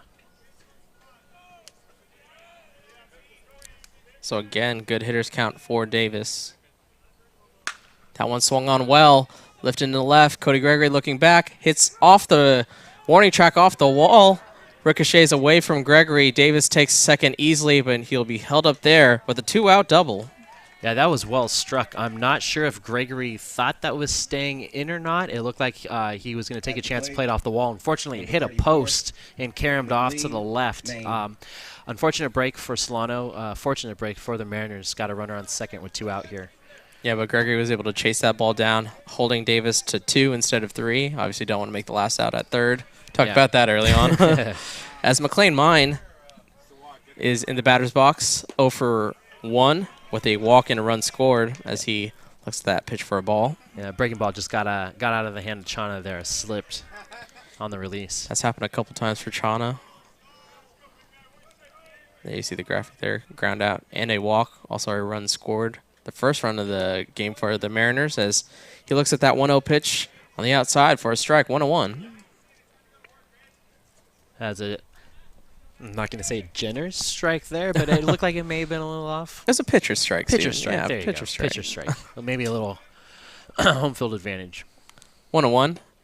Same location, same strike call. Hey, you know what? If they're going to call it, throw it. So he jumps ahead of Mine, 1-2. Try to put away Mine, get out of the inning. Chana set. 1-2, steps off the mound. See Chana momentarily shake his head before he stepped off. Again, Caravantes in there for Denning. Trying to get on the same page. 1-2 pitch. Swung on and missed. Caught cleanly by Caravantes, so Mine is down on strikes. So one runner is stranded for the Mariners as we head to the bottom of the 5th. Mariners up 3-0. Due up for the Falcons in the bottom half is Caravantes, Corral, and Diaz. Hey, this is Nick Dodson. Thanks for watching the Solano College Sports Network.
Back here in the bottom of the 5th, Gabe Caravantes struck out his first at bat. Jason Wutch back on the mound. Very strong outing so far. 1 hit, 3 walks allowed. That's it. As he gets the first pitch strike into Caravantes. Jumps ahead in the count, 0-1.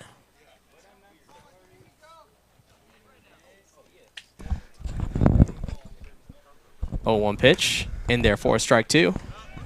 So again, Wutch. Impressive command, jumping ahead of a hitter 0-2. Yeah, he's been doing a good job for the Mariners out there today. 0-2.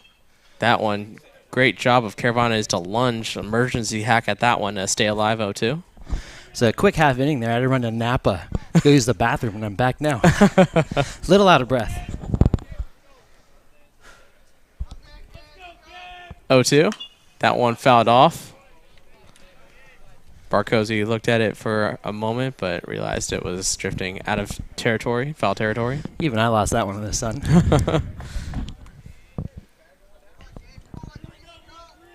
So Caravantes, a couple foul balls in a row. Count stays 0-2. That one taken high, about chin high to Caravantes. He did strike out right above the hands, so don't be surprised if Wutch tries to stay aggressive inside and up to Caravantes. Yeah, that one was a nice high and tight. Lunging, pokes that one in right field. It's going to drop in front of Munoz. So leadoff single for Gabe Caravantes. Yeah, great piece of inning right there by Caravantes. He just stuck the bat out there just to try to make contact and ended up dropping in front of the right fielder, Munoz. So with nobody out, runner on, sacrifice situation for the Falcons potentially as Burke over at third is going to play in. as well as the shortstop. He's going back to normal depth, but Burke definitely on his toes for a potential sacrifice for Corral here. Squares around a bunt. Takes that one for a ball. Good eye from Corral. Yeah, it was a good eye there. I looked like a good pitch to bunt, but he pulled back last second. And sometimes those pitchers, they start to nibble when they realize the sacrifice is going to happen. And if they nibble too much, then they fall behind the count of the hitter and maybe walk them for free. Yeah. Squares around a bunt. Nice. And Corral going to be there safe. A beautiful bunt there by Corral. Dribbled enough onto the grass and then stopped. And looked like Barcosi there, looked at it, didn't know where it was going to spin, and ended up making a late throw over to first. Yeah, it was perfect placement right in between the pitcher and the catcher. So they had a split second to communicate, and Barcosi took it, but not enough arm to throw out the speedy Corral. So now Roberto Diaz due back up. He walked his first at-bat, was caught stealing, trying to swipe third base. But here, maybe another potential sacrifice situation with 2 runners on, nobody out. Yeah, and Speedy Diaz. Now would be a good time to get that out there. But with the first pitch strike, that may change things just a little bit. So that breaking ball, I believe, was in there for a strike. 0-1. Diaz was not squaring around a bunt on that first pitch. We'll see what he does. 0-1. He looks at that one in the dirt. Cervantes thought about. Yeah, he almost got stuck there in the middle of no man's land. Lucky to make it back to second. Yeah, the entire Marin dugout started yelling 2 to the catcher. Maybe Cervantes was going to be caught being too aggressive, but able to get back to second safely. Yeah. With no outs, you don't want to be that aggressive on the base paths. 1-1 to Roberto Diaz. That one taken high and away. 2-1. Yeah, the Falcons definitely trying to take advantage of the 2 runners on with no outs here in the bottom of the 5th. Yeah, definitely their best scoring potential here with the co-leader in RBIs and Roberto Diaz at the plate. He's come up with some really clutch hits for the Falcons this season. Yeah, one of the things I was looking for. That one is skied, though, in a center. Merriwether is underneath and not going to be deep enough for Cervantes to tag. Yeah, one of the things I was looking for is to see if the Falcons could get to Whoosh early and try to get him out of the game before getting into that 6th, 7th inning. This could be the inning to do it here for the Falcons. There is a little bit of activity for Marin as Michael Benz is warming up in the bullpen. But Whoosh has been very efficient this afternoon in his 4 innings, 4 1/3. He has. Solano, though, has been they've been battling their at-bats, a lot of foul balls, so it'd be interesting to see what the pitch count would be for Jason right now. So I'm not that good at math, otherwise I count on the... We do have a little pitch counter back in the duffel bag that we have. How many people want to use it, though?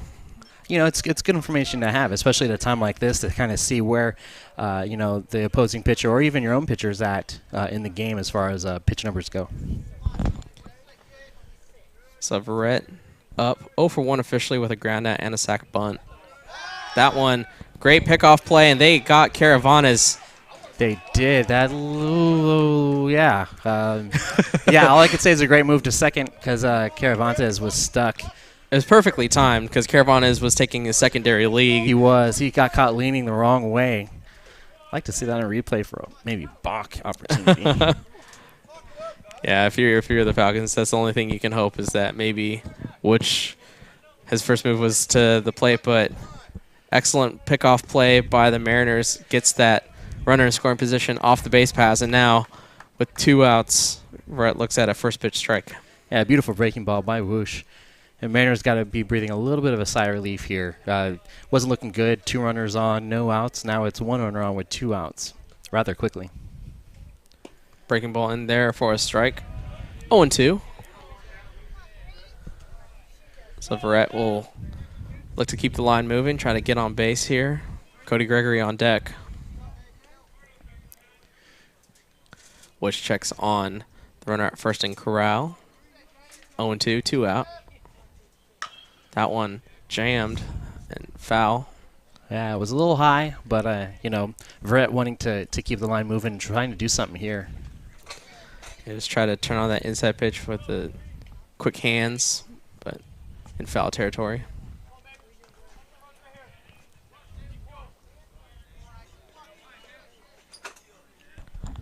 So count stays 0-2. Ball in the dirt. 1-2. Yeah, it was a close pitch there by Woosh. Could have gone either way, but good eye by Verrett. And Corral had a little fake steal there. Had he went, that would have been a really good pitch to throw on just because it was low and in the dirt. It would be very difficult for Barcosi to throw him out, but was just trying to get the attention of Wooch. 1-2. Swung on and missed by Verrett.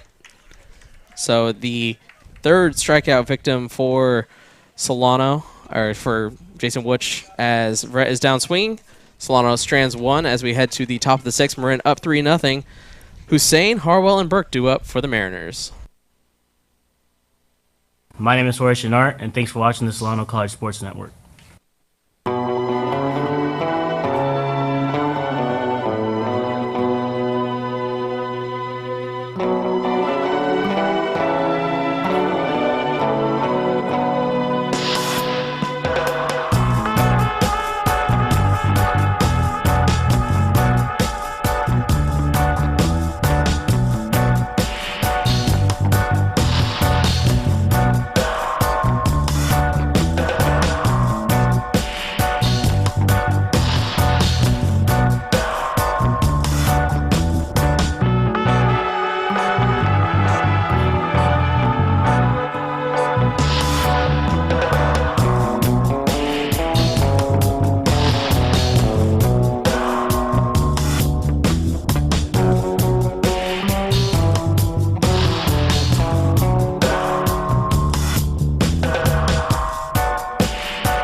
Back in the top of the sixth, Hussein, Harwell, and Burke due up.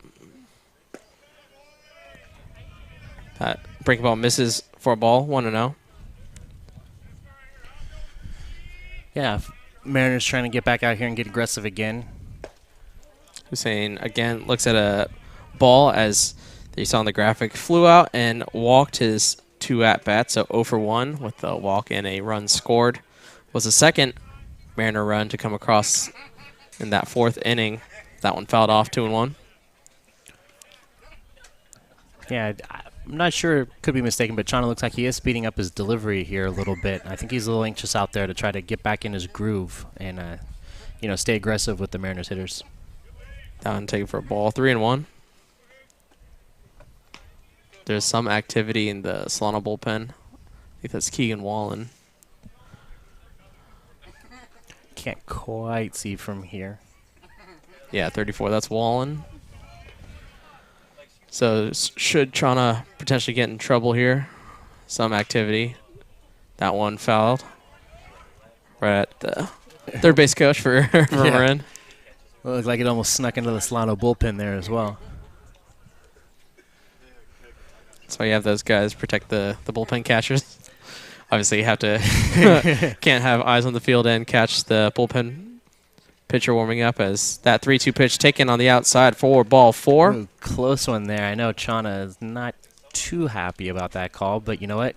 You got to stick with it, forget it, and move on to the next. Up to bat, number 14. Yeah, so second leadoff walk issued in the game for Chana, as the last time it was that 4th inning where 3 runs came across. Yeah, and it'll be important here to kind of, just stay focused and stay engaged and not let it get away from you like in the 4th. So James Harwell, first baseman, due up. He was the first Mariner to drive home a run as late time was tried to call, but he flares out one into left. Cody Gregory not going to be able to get there, and runner was going. So runners will go for, second and third after the ball wasn't able to be filled cleanly by Gregory out and left. Yeah, Solano fortunate there that they held the runner at third because he very could have easily scored on that bobble by Gregory in left. And if you're Harwell, what a flood of emotions. You're trying to call time. It's not granted to you. You have to refocus. You just kind of flick the bat out there, and you get a bloop single and end up at second. Yeah, sometimes you got to roll with the punches, and this time it worked out in his favor. It's Dominic Burke, third baseman. He has 2 RBIs already. That one fouled. Gutierrez chasing, but they're going to look at it out of play. Burke had that big 2 RBI single in that 4th inning. Here the Mariners find themselves with runners in scoring position with no out. So you know Burke's going to be aggressive here at the plate, trying to bring some more runs in for the Mariners. And infield playing in for the Solano Falcons, so they're trying to protect this 3-0 deficit, not try to get behind too much more. Breaking ball in there for a strike. 0-2. Another great breaking ball by Chana. I have to say, you know, this is my first time seeing him pitch start pitching for the Falcons, and it's been a great outing for him. I think a couple things here and there he wouldn't mind having back, but overall, good day. Absolutely, especially when he gets ahead of these Mariner hitters, like he is Burke. 0-2. Catches him looking for strike 3. Third strike out by looking for the Mariners. 4th strikeout for Chana on the afternoon. At the plate. Yeah, another great pitch there. It looked like might have been looking breaking ball, and instead switched it up with a nice, belt level strike to get the third strike call. So that brings up Davis Barcosi, who is 1 for 2 with the single. He also flew out to Verrett in his 2 at-bats. Breaking ball in there for a strike.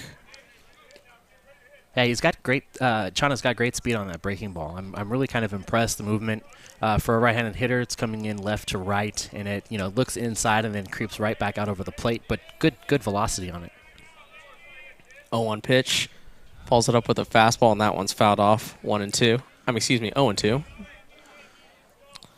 that's a perfect playing pitch to change speeds right off the same location, though, as you start out slow and then you back it up with the fastball in the same location. Yeah. Jumps ahead of the count. 0-2 to Barcosi.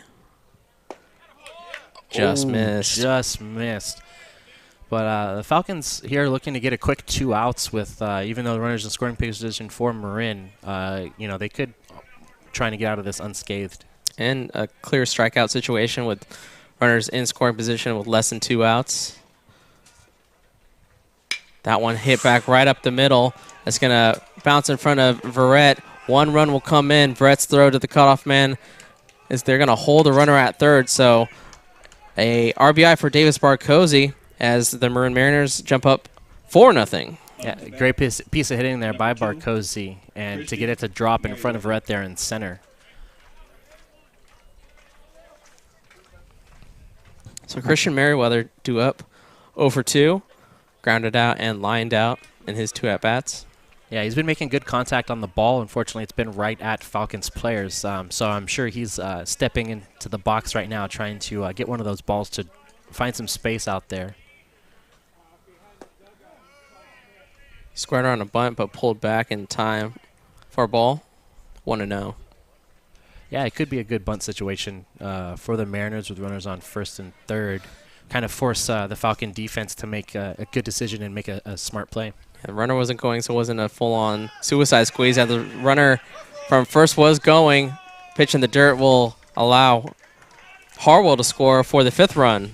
Yeah, and a late break to the plate there by Chana. I think he was kind of upset at himself for the pitch, and it allowed the runner to score rather easily from third on that wild pitch. So 5-0 now. Runner in scoring position in Barcosi. It's Merriwether with 1 out. We'll look to drive him in or maybe move him over. Some sort of productive out at the very least. 2-0. Breaking ball on the inside misses. 3-0. If our other broadcast partner, Chris, is here, you probably would have suggested Merriwether kind of lean that front hip into that one and get on with 1 out. I've never liked getting hit by pitches. Yeah. I understand the strategy, but if you're the guy in the box, this never feels good. Exactly. It's easy to tell other people what to do with their bodies. I'm not the one that wakes up sore in the morning, so. Yeah, at my age, I might not be able to get out of bed tomorrow. 3-1. That one chopped to Diaz. Nice backhand. Speedy Merriwether, though, it's going to be, he gets him. So a difficult throw.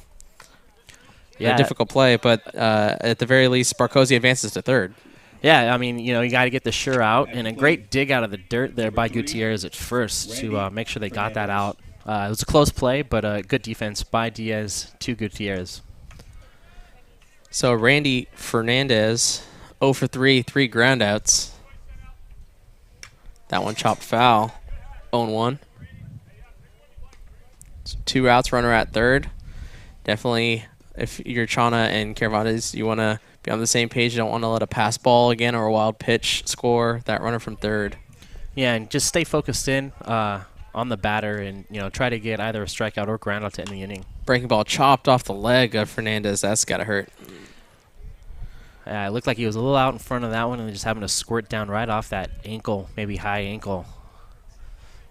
Like that verb squirt because of the size. I mean, that's some layers. Take it for what you will. But, however, he's in some pain there, stepping back into the box after walking off that shot off the leg. Got to have a short memory. 0-2, 2 outs, runner at third. Breaking ball in there for strike 3. So Chana gets out of it with a strikeout, but not before 2 runs come across for the Mariners. Here in the top of the 6th, they lead 5-0. When we come back in the bottom of the inning, Cody Gregory, Bryce Pribolinski, and Nate Gutierrez. Hi, I'm Jordan Chana, and thanks for watching the Solano College Sports Network.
Back here in the bottom of the 6th, Cody Gregory due up. He is 0 for 1 with a walk in his last at-bat. Yeah, the Falcons here want to get something going. It's getting a little late in the game. They are down by 5 runs, but anything can happen here at Yarborough Stadium in Fairfield. Gregory looks at a first pitch strike as Jason Witch looks to continue his strong start. No earned runs in 5+ innings now. 0-1. Swung on missed by Gregory. 0-2. I've seen around this time of game a couple of weeks ago 7 runs go off in a half inning. So anything's possible here. It is starting to get a little overcast. The breeze may be kicking up a little bit. So, let's see if there could be a change in the winds for the game, so to speak. As that one is struck out. Swinging and missing is Cody Gregory for the first out. But, it's the changing winds. The Falcons need to use that wind to soar to the victory. Or the Mariners use that to set their sails to a victory. Continue the metaphor. Yeah, absolutely. Take flight, Falcons. Take flight. As Bryce Pribolinski digging into the batter's box. 0 for 1 with a walk and a fly out. His 2 at-bats. Again, third baseman Burke playing very close to the line as he looks at the first pitch ball. Yeah, I've enjoyed the Mariners' defensive setups today. It's been doing well for them, and it's fun to watch. The different shifts and different motions going on out there. Not everybody just playing straight up. Breaking ball lifted high, but that will stay on the infield. First baseman Harwell calls everybody off, puts it away for out number 2. And the Mariners fortunate. It didn't look like that. Harwell had a good read on that ball. It almost got away from him, but he still ended up making the play. Yeah, reached up behind him a little bit. Wasn't completely under that ball, but he was so confident in calling everybody off that it was definitely his ball. Yeah.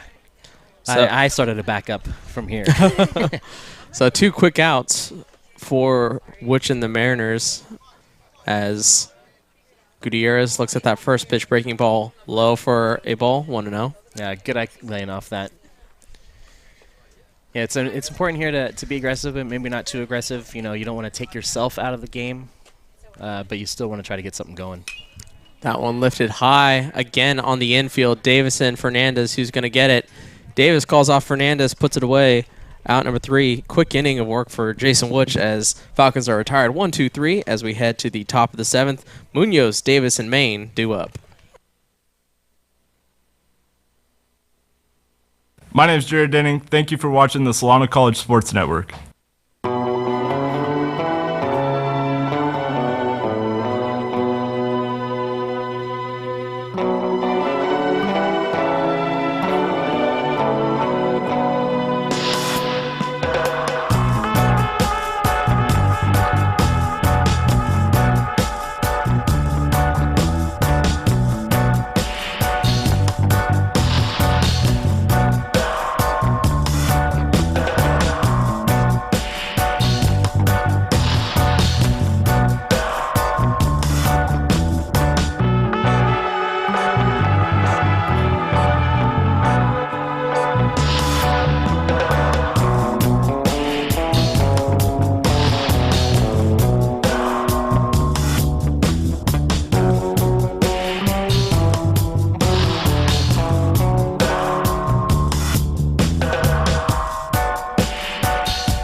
Back on here in the top of the 7th. New pitcher Keegan Wallen, the freshman out of Lincoln. Yeah, in 5 appearances for Wallen today. In 5 appearances, he's posting a 12.60 ERA. So I'm sure the Mariners, I'm not sure if they're aware, but they'd want to take advantage of that if they knew. Yeah, I think the stats are a little deceptive. His stuff is pretty impressive from what I've seen. His breaking balls have a lot of bite to them as first pitch was fouled off by Jake Munoz, the right fielder. 0 for 2, strikeout. Also grounded out to Nate Gutierrez unassisted as well as walked. Yeah, so it'll be interesting to see what Wallen does here for the Falcons. Obviously one of the freshman bullpen pitchers for the Falcons, trying to get used to this style of community college baseball as that breaking ball misses low and away. 1-1. Yeah, when Wallen pitches, I always love the center field shot that we have on the screen right now because we get a really good shot of the bite and the break to Wallen's breaking ball. Probably, I think, the most amount of depth on a breaking ball on the team. 1-1. That one swung on and missed. Foul tipped. Yeah, great pitch there by Wallen. So he jumps ahead of Munoz 1-2. We mentioned Munoz is the leading hitter for Marin, so dangerous part of the lineup with Munoz and Davis do a back-to-back. 1-2, nobody out here in the top of the 7th. Marin leads 5-0. Breaking ball misses low and away. Pretty easy take for Munoz. Yeah, it looked like that got maybe just a little bit away from Wallen there. Defense playing pretty straight up, except for Privilinski, who's playing pretty even with the bag. 2-2. And the pitch. Taken for strike 3. Well, it looks like Wallen wants to prove me wrong here. Off to a good start. Quick strikeout for the Falcons. Next up is Alex Davis for the Mariners. And he is the only, I was going to say he was the only hitter with 2 hits, but he is the only hitter with an extra base hit. With a double in his last at-bat, he also singled and struck out, so 2 for 3 for the shortstop. 1 out. First pitch, and therefore a ball. Yeah, when you're in a good groove like that, going 2 for 3 so far this afternoon, you know Davis is stepping in, just kind of salivating, wanting to do more, wanting to hit more, wanting to put the ball into play. Wallen is set, getting ready for the 1-0 pitch. It's in there on the outside for a strike. Very deliberate strike call from the ump. Yeah. Takes his time, not in any rush. Davis digs back in the box. Still, I'm mentioning it again, but what a beautiful day out here at Billy and Louis Yarborough Stadium. Great day for baseball. 1-1. Breaking ball slow in there. I see what you're talking about now with his breaking ball. That looked awfully close, but maybe just a bit inside off the corner of the plate. That's definitely a specialty of Wallen that kind of separates himself from the other bullpen pitchers, and that's what you like to have if you're Coach Salampa, have different pitchers with different types of pitches, so you don't have the exact same pitcher every single time. Yeah, I completely agree. It's it's good to have those different tools in your tool bag to start pulling out later in the game. Good strategy. Yeah, have that bullpen has a couple different lefties with Clothier and Ryan Wolf, as well as Wallen, Zaldivar. So the count is 2-2. That one is hit well into left, and it will drop down in front of Gregory for the 3rd hit for Alex Davis. Looked pretty identical to his first hit. It did, and a good piece of hitting by him. It looked like the pitch was in off his hands just a little bit, but he was able to stick with it and stick it right over the Diaz's head there at shortstop to drop in front of Gregory and left. So I think after today, Davis is going to take the lead from his old teammate Munoz with the batting average after going 3 for 4. Munoz is 0 for 3. Yeah. And you might be peeking out towards 400 on the season, which is some good hitting. Yeah, 24 for 59. That's over 400 because 24 for 60 would be 400. Took out my calculator for that one. Thank you. Yeah, McLean Maine. We got corrected there in between innings. I've been saying his last name wrong. So our apologies to Mr. Maine. Hey, it's a difficult thing here. We don't want to bother their skipper with asking pronunciations before the game, but we make mistakes. Yeah. But we apologize there, McLean.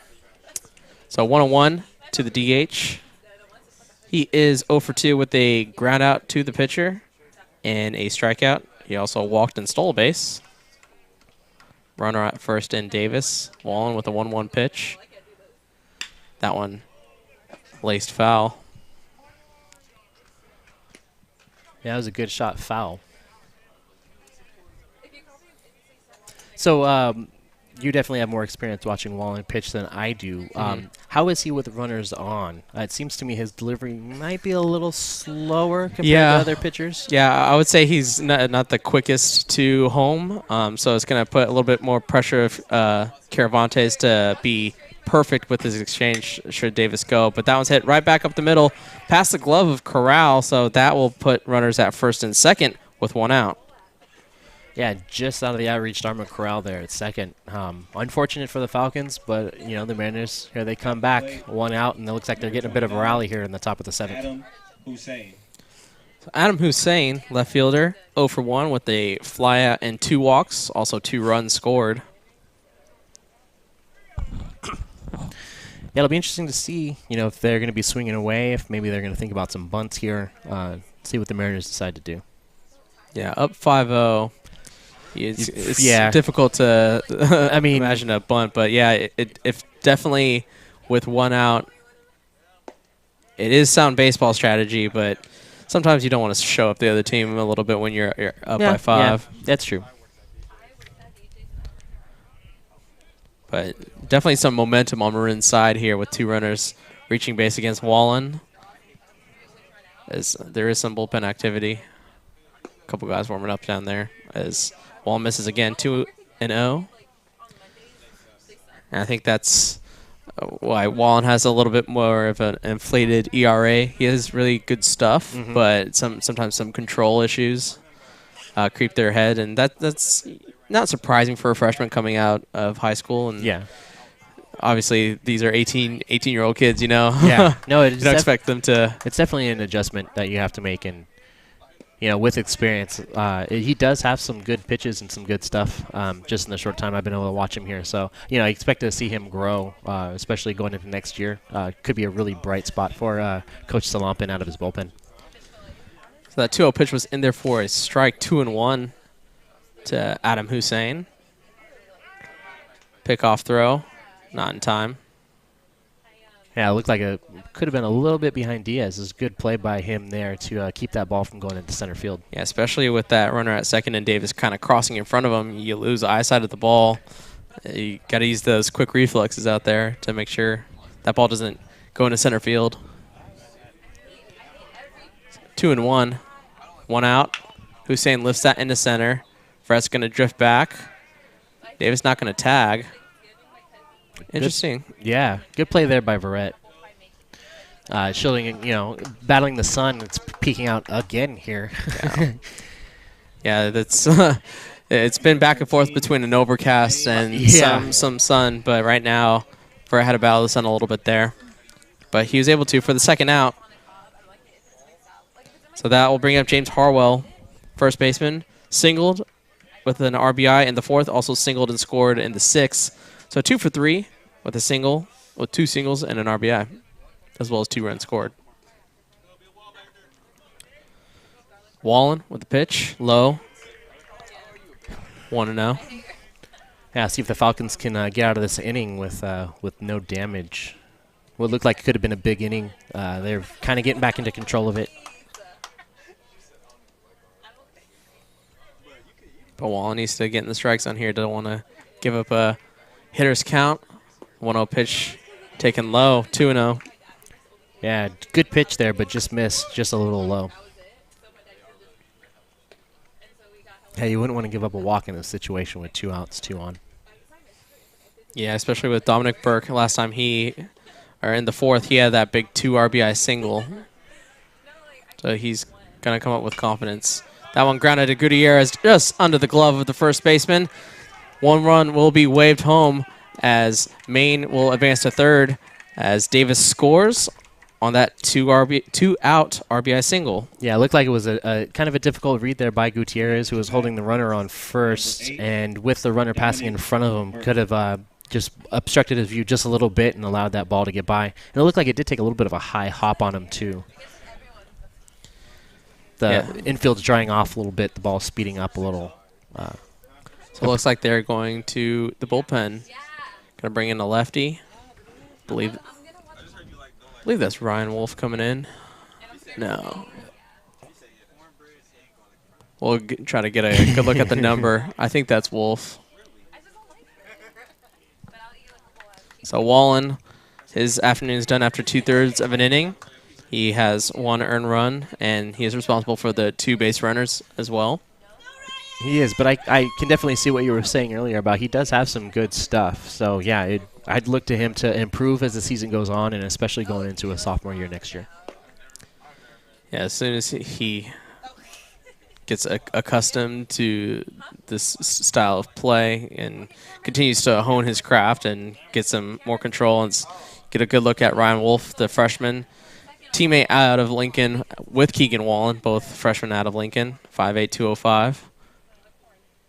Obviously a left-handed pitcher, and he'll get his warm-up tosses. As you are watching the Solano College Sports Network, my name is Brian Nelson. I'm your play-by-play guy for this afternoon. Join with me with Stephen Babb on color, and you can watch all of our content on Fairfield Cable Access, Channel 28, if you live in the Fairfield area, as well as join us on Facebook, Solano College Sports Network. YouTube channel is Greg Poff, and if you want to follow us on social media, Twitter and Instagram is at SCSN Sports. So as we're looking here at these warm-up pitches, what kind of stuff are you expecting to see today? Obviously, he's going to play off the fastball, and I'm not sure if his breaking ball is a curve. I think it's a curve more than a slider. Yeah. Well, we'll check out his warm-up pitches, but definitely wants to be in the strike zone against Dominic Burke. So his warm-up tosses are done. And with runners on the corners with 2 outs, just got to put away Burke by any means necessary. Yeah, and it looks like in 5 appearances, Wolf's only got 3 walks and 2 strikeouts. Yes, so he pitch to contact. is a pitch to contact reliever, and let's see what he can do here. Maybe get that 3rd strikeout. So Wolf is getting ready for the first pitch. That one bounces. Maine scores. So not the first pitch that Ryan Wolf wanted, as that one bounced about 57 feet, 56 feet. Just a bit in front of the plate there. That was a tough one for Cervantes. Yeah. Because especially if it was a breaking ball, you never know the angle it takes, because if it has spin on it, it's not gonna bounce straight back at you. Yeah. That breaking ball taken high, 2-0. It's, everybody out there watching, these are tough things to do. You come in late in the game, you've got 2 runners on, and also filling in is Cervantes behind the dish for Jared Denning. It's things that you got to make adjustments to, and kind of a little bit out of your comfort zone. And the unfortunate trend for the Falcons, this top of the 7th always seems to rear its ugly head. Gotta think it's more of a coincidence, but never like to buy into things like that. But 3-1. Yeah, 2 outs here. Hopefully they can get out of the inning with minimal damage. Mariners have scored 2 runs here in the top of the 7th. Yeah, they lead 7-0 here in the 7th. That one taken for a ball for a walk for Burke. Yeah, it's a good pitch, just a little bit low from Wolf. So that'll bring up Davis Barcosi. At the plate, number 28, Davis Barcosi. See if Wolf can lock in here and stay focused on the batter and get the Falcons out of this inning. So the catcher this afternoon has had a good afternoon here. 2 singles, an RBI. He also flew out to Verrett in his 3 at-bats. That one chopped to Diaz, backhand, long throw. That bouncer is in time for the out. So again, nice backhanded throw from Roberto Diaz. Gets Solano out of the inning, but not before Marin scores 2. Increases their lead 7-0 as we head to the bottom of the 7th with Kyle Krebs, Jorge Chenart, and Gabe Cervantes. Hi, this is Tyron Salampa. Thank you for watching the Solano College Sports Network.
Back here in the bottom of the 7th, we have a new pitcher for the Mariners in number 23, Michael Benz.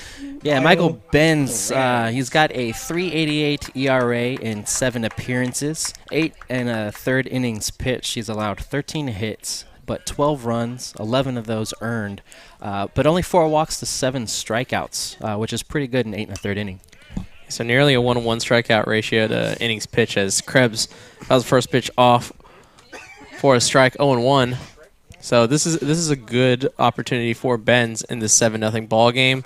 Obviously, with the inflated numbers on ERA to innings pitch, we'd love to get that down here. Get a clean inning under his belt as, that one right in and hit Krebs.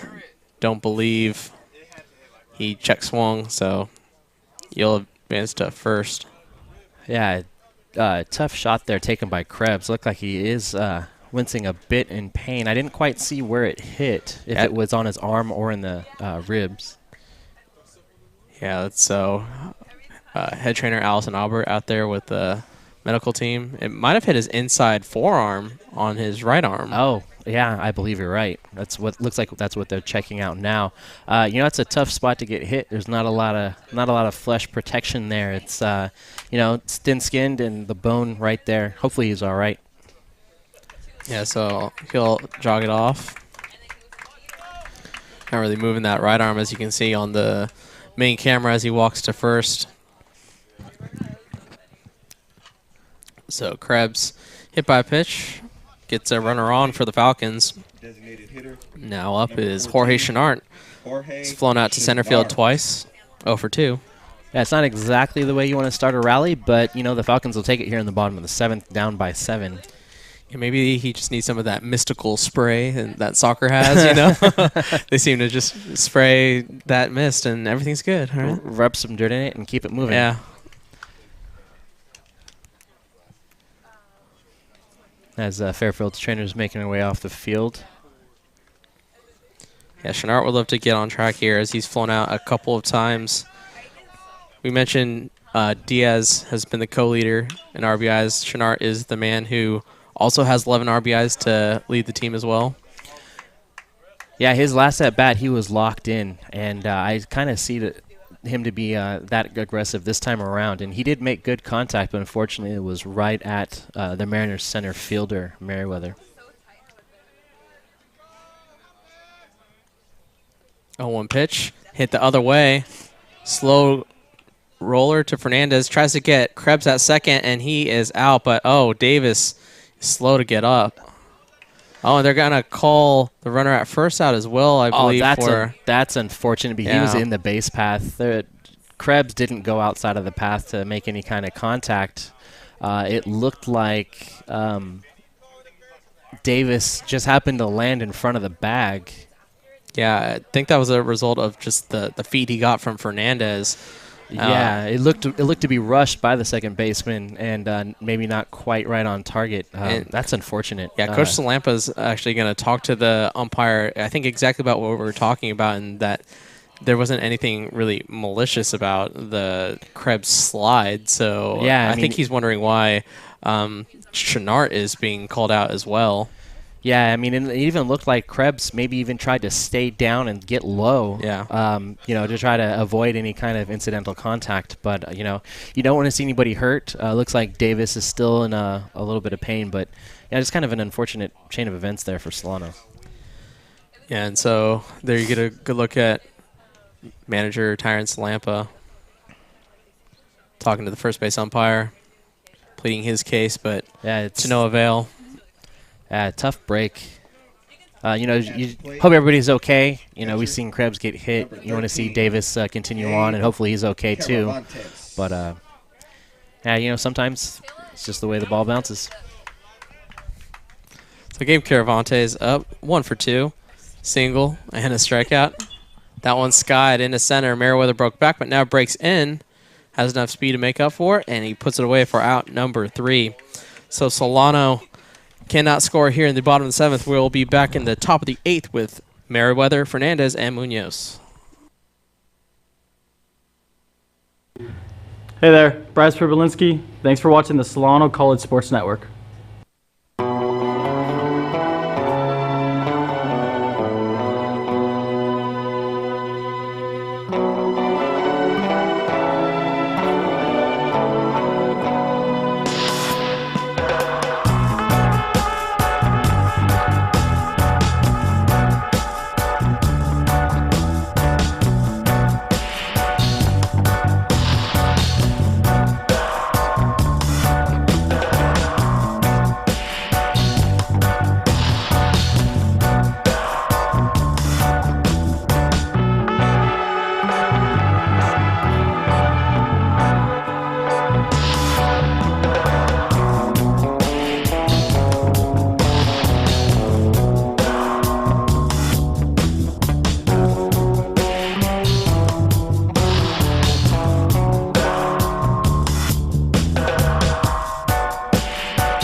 back on in the top of the 8th with 9-1-2 due up for Marin.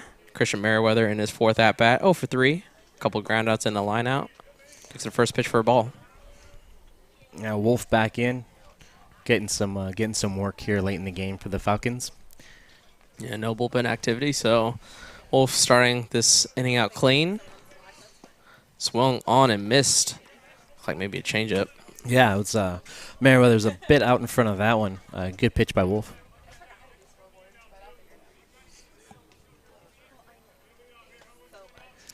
As Wolf wants to cycle through the signs again with Caravantes.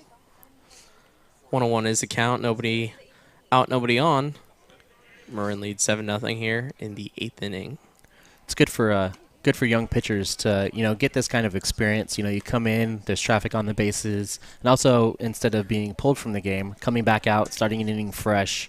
It's all going to go into making them better down the line, and also for Coach Slampin to put them in different situations and know that they've had the experience of working through difficulty and also working clean.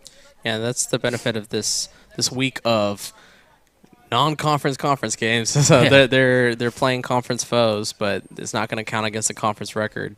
So you just get a good look at some of these teams, and you get to continue working until next week. Next week begins conference play as they'll play a 3-game set against Mendocino. We'll have, I believe, we'll have one of those games. Okay. On the Solano College Sports Network on Tuesday. You mean we're not spring breaking it down in Cancun this year, Brian? No, unfortunately not. Actually, no, we are doing 2 games. We're doing Tuesday and Saturday. So be sure to look out for those on Solano College Sports Network as Merriwether draws a leadoff walk. Randy Fernandez 0 for 4. Leadoff hitter for the Mariners. Would love to get on here. Tough afternoon. Yeah, Caravantes helping adjust the defense out there for the Falcons, throwing some signs.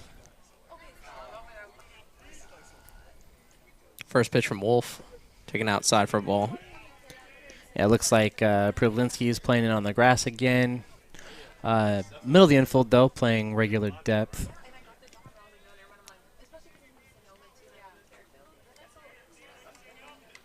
Wolf is set. 1-0 pitch. Breaking ball in the dirt. Great block by Caravantes. Yeah, trying to see if he could get Fernandez to bite there on that pitch, but didn't quite get it out far enough. Reminds me of an old Tim Lincecum strikeout pitch. Kind of scud it right about 3 inches in front of the plate. 2-0. Taken for a ball, 3-0. And speaking of Lincecum, changing his number to 44 to honor his late older brother. He did. Yeah, it's I hope he is able to make his way back into the league out there in Texas. I was hoping the Giants would pick him up, but didn't quite work out that way. And I just want to see him do well and not be in the National League. Yeah, he's switching over to being a reliever, kind of changing his mentality. He kind of fought that late in his Giants career to being a primary reliever, but now it looks like he's embracing it. Yeah, he did, but he was really effective in 2012, coming out of the pen for the Giants in that World Series championship run. And remaking his physique as well. Be interesting to see how that pays off for him as that first pitch is taken for a ball from Jake Munoz. Yeah, he actually had an opportunity to go play for the Dodgers and said that his heart wouldn't let him do it. San Francisco's became his second home for so long that he said he couldn't wear Dodger blue. That one hits Munoz. So bases are juiced and no hits in this half inning. So walk, hit by pitch, and all of a sudden, heart of the lineup, Alex Davis will live to shake off that little injury that he had defensively with get some RBIs. Maybe that'll make him feel better. Yeah, I mean, right now he's 3 for 4 with 2 singles and a double. So, the Mariners trying to do some damage here with Davis up, no outs, and take advantage of the bases loaded. First pitch in the, I was going to say in the dirt, but it's just missed low. 1-0. Yeah, it's good for the young pitcher Wolf out there to, to be able to battle through this, feel the struggles, kind of feel this pressure a little bit. It's not as much pressure as it would if it was a little bit of a tighter game, but, this is good experience for the freshman. That one is chopped foul, 1-1.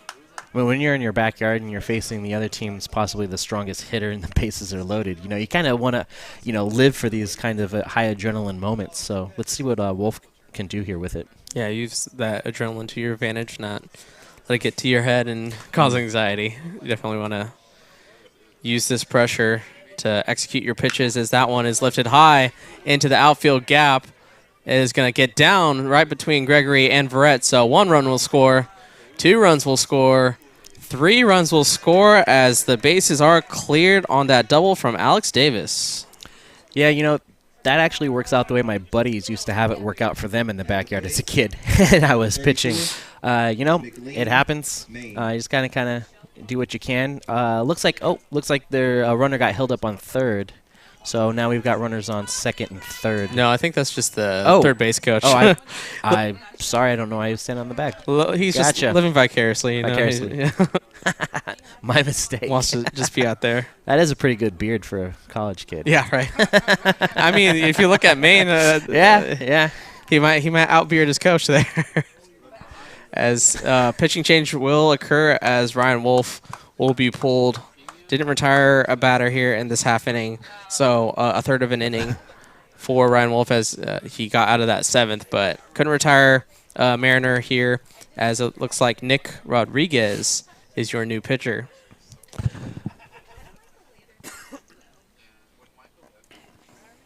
So we'll look at Rodriguez's pitches. Now pitching. Oh. So in 1 appearance, Rodriguez has a 9 ERA in 1 inning of work. He does have 1 walk, no strikeouts. Yeah, so very limited work. His 2nd appearance, as Steven mentioned, has a very high release point. If you're talking about Tim Lincecum, I'm not saying he's Tim Lincecum, but like his delivery has a very high release point. It does. He's also got that slim build, yeah, and a little bit of a torque in his delivery.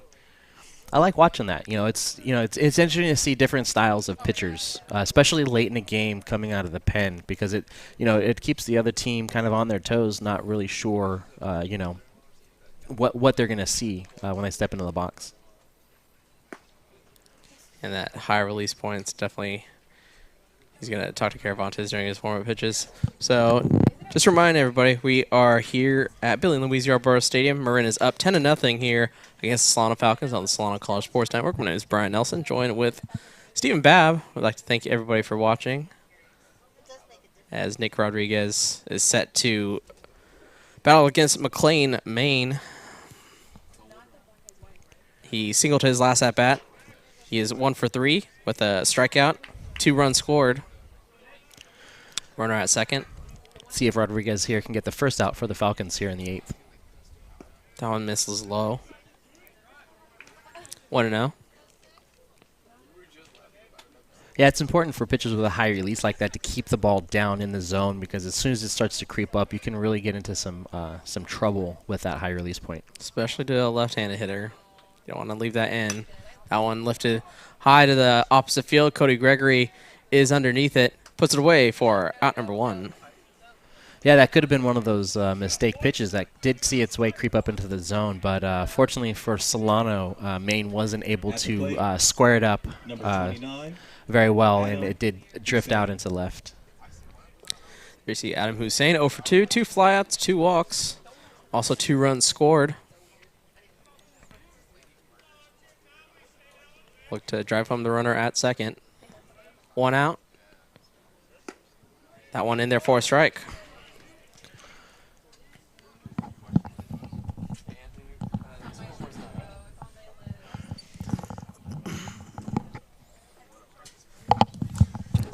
Rodriguez getting ready for the pitch.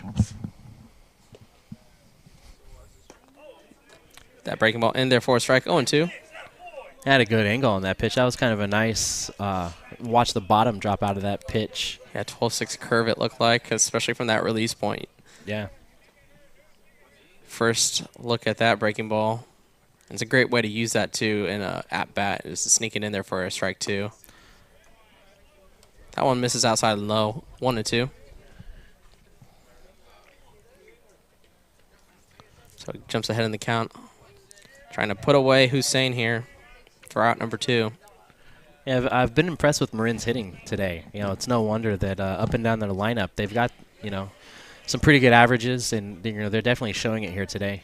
Yeah, only 2 extra base hits, impressively, and they've been able to scratch home 10 runs. So it just shows the overall team quality of their lineup this afternoon. 2-2, 1 out, runner at second. Rodriguez checks on him. Bring the ball in the dirt, blocked by Caravantes. It's a good block there by Caravantes. And also a good job by Hussein after falling behind in the count 1 and 2 to work this count full. Yeah, battle back. He's definitely got a good eye. See if Rodriguez can get the strikeout here. 3-2 pitch from Rodriguez. That one swung on and it's going to fall in front of Cody Gregory in left field. Davis will hold up at third, so that'll put runners at the corners with 1 out. Yeah, good piece of hitting there by Hussein to kind of stick with that at bat, battle back from an 0-2 count, and put the ball in play with a good strike on the ball. Since this is the top of the 8th, I think this is the last time I'll be able to get this pun in, but when I thought of Hussein, I thought his walk-up song could be Hussein in the Membrane. I put a little remix on that. Concur. You know? Yeah. You know, it is a little quiet here today. You know, it was an unexpected game here in Fairfield at Billy and Louise Yarborough Stadium. It was originally supposed to be played in Marin. However, due to the weather overnight, the field wasn't in very good playing shape this morning. So the location of the game got moved here. So no sound effects like we've become accustomed to this season for the Falcons. Yeah, shout out to Christine Butler, one of our former SCSN alums. She's done a great job all year with the music, but her presence is being missed. You know, there's not the same ambiance. No, I completely agree with. She does a great job with the walk-up songs and ad libs throughout the game. So that ball in the dirt is right off the left arm of Caravantes. Luckily, it hit off the concrete hard enough that it didn't let a run score, but Hussein advances to second, takes the double play out of it. Yeah, and that was one of those times where Rodriguez got the ball a little down in the dirt. 2-1 pitch. Fouled off, 2-2. Yeah, with that high release point, you know, you've got a small window to try to fit that pitch in there. If you get too high, you get into trouble, and too low, it's tough on your catcher to make the stops.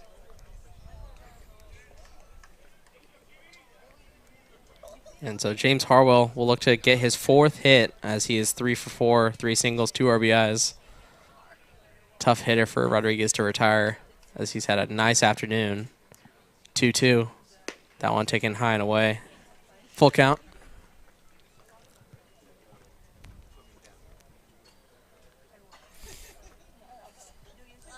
On deck is Dominic Burke.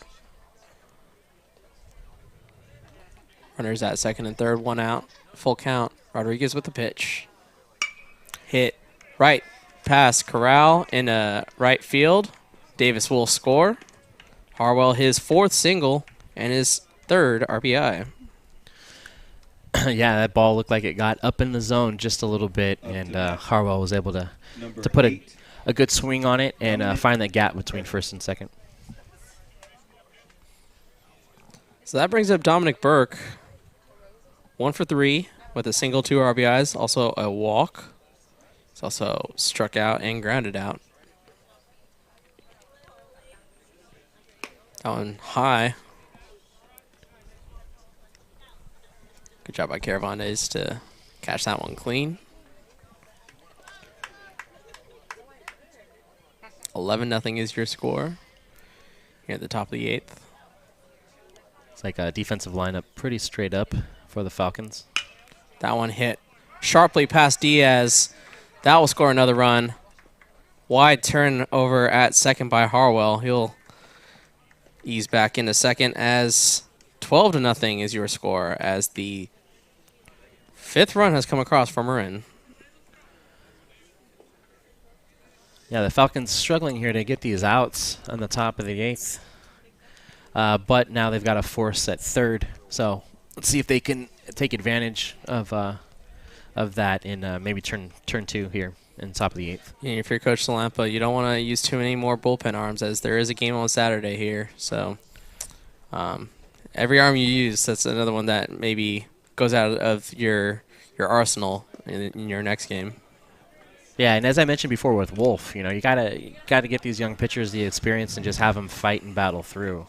Not to relate to basketball or anything, but Steve Kerr has definitely been known to let the players work through their troubles and kind of not bail them out by calling timeouts or making substitutions and making them battle. That one lifted in the center. Verrett is underneath it. So that will be out number 2. Yeah, great play there by Verrett. Able to fight off the sun and get underneath it. So I'll bring back up Merriwether as Marin has batted around here in the top of the 8th. He walked to lead off this inning and came around to score. The first of the 5 runs for Marin. Overall, he's 0 for 3 with 2 groundouts and a line out as well. Yeah, let's see what Rodriguez does here with a small strike zone. Swing and a miss. Strike 1.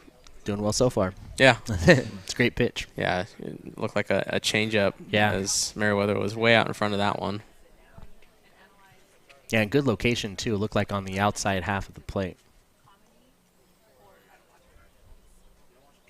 That 12-6 curve in there catches him. Yeah, that's a beautiful pitch right on the inside corner. It's from my angle, I seen it on the outside of Merriweather's shoulder, and it just dropped right into Caravantes. Yeah. That's fun. Yeah, hitter just gives up on that, and that just curves right back in there. Oh, what a beautiful follow-up. 12-6 curve for the strikeout from Rodriguez. So some beautiful pitching to get out of this inning, but not before Marin scores 5 here, increases their lead 12-0 as we head to the bottom of the 8th.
And we have a new pitcher here in the bottom of the 8th, Michael Robbins, number 27 for Marin. Yeah, and one appearance, Robbins has given up 2 hits, 4 earned runs, and 2 walks. And the rare, he didn't retire anybody in his appearance, so he has an infinity ERA. Goes on forever. Let's see if it goes on more here for the Falcons. Falcons fans would love that as Corral pops that into shallow left. Out goes Fernandez. In comes the left fielder Hussein for the out. Yeah, it looked like that might actually have an opportunity to drop the way that Hussein was coming in and Fernandez moved over to short. Okay, Yeah. there we go. Double switch for the Mariners coming in here in the bottom of the 8th. Yeah, we saw Davis get hurt on that hard. It was incidental contact over at second with Kyle Krebs, but after that hit, I think they brought in a new second baseman and shifted over Fernandez over to short as Roberto Diaz looks at that strike. Robbins finally has an ERA.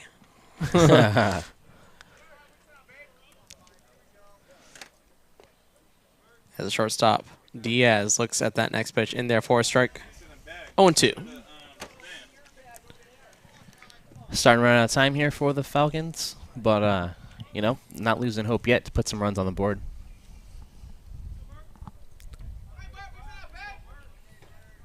So 0-2, 1 out. 12-0 is the score. Robbins pitch low and away.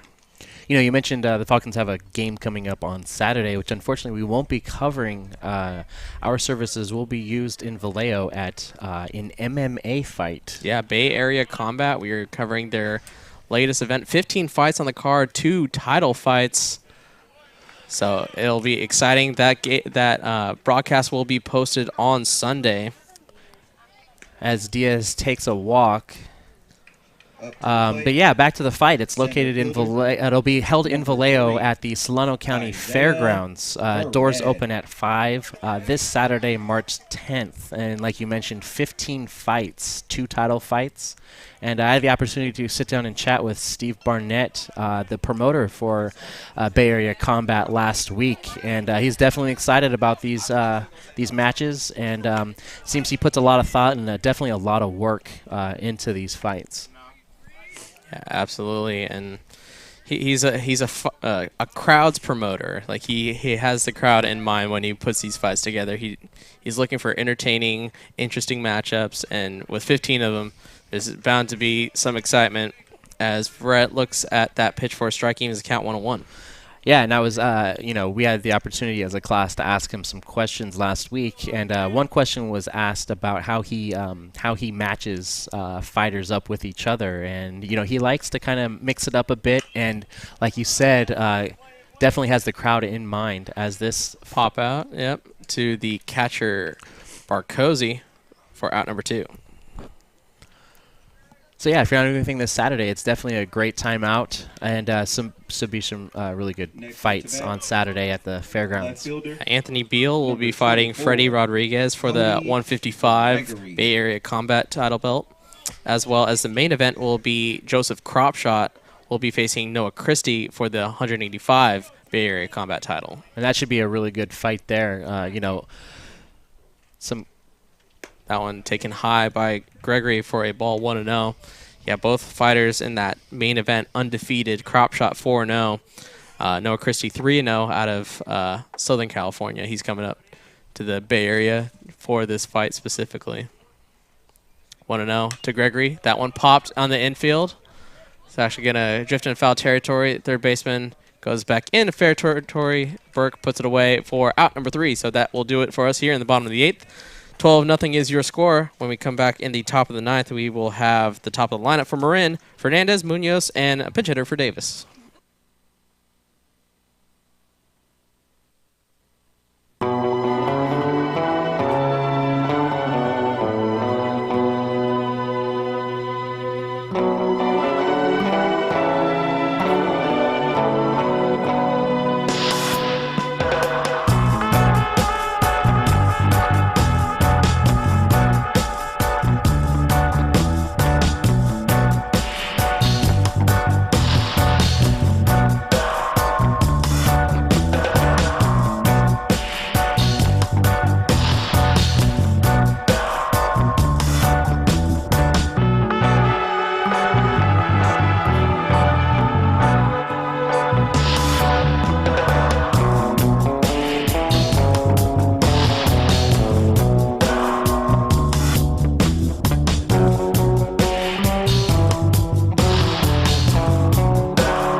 Fernandez. We are back on with Randy Fernandez at the plate with Nick Rodriguez back on the mound.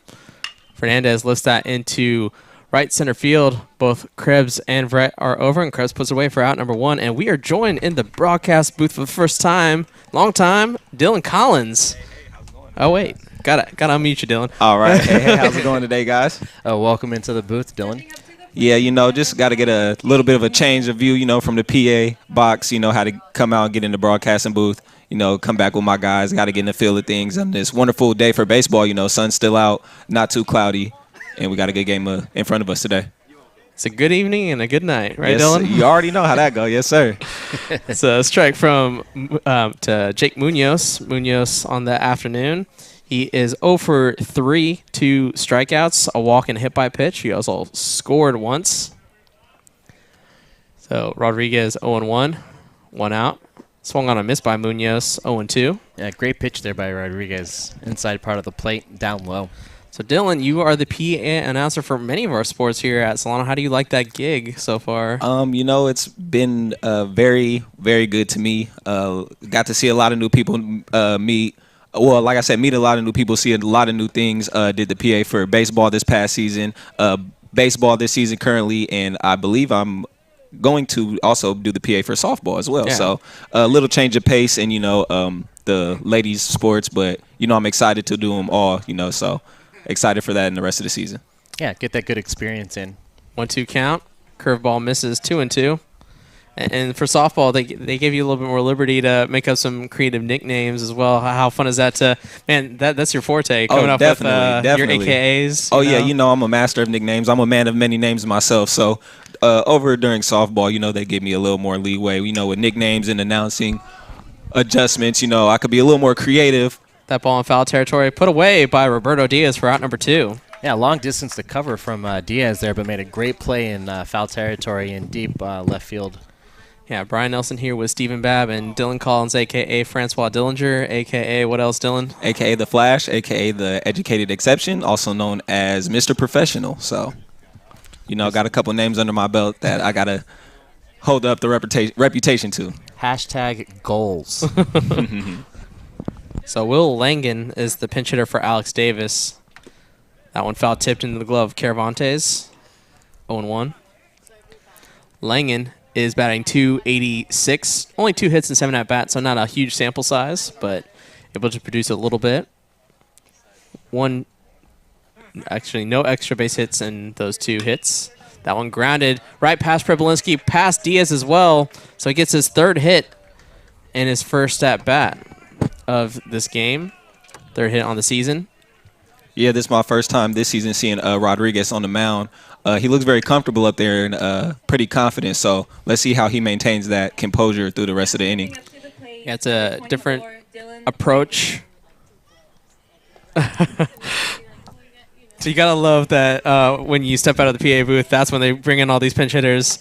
It's yes, Dylan Takayama. Yes, definitely. The pinch hitters towards the end of games tend to throw a PA announcer off his game because, we don't get too much time to prep with their names or just aren't exposed to their names at first. So we have Soad Balazi in the PA booth right now, and she's getting her own daily dose of how that goes. This is Dylan Takayama's 2nd at-bat on the season, so let's see how he does for the Mariners, stepping in only for the 2nd time.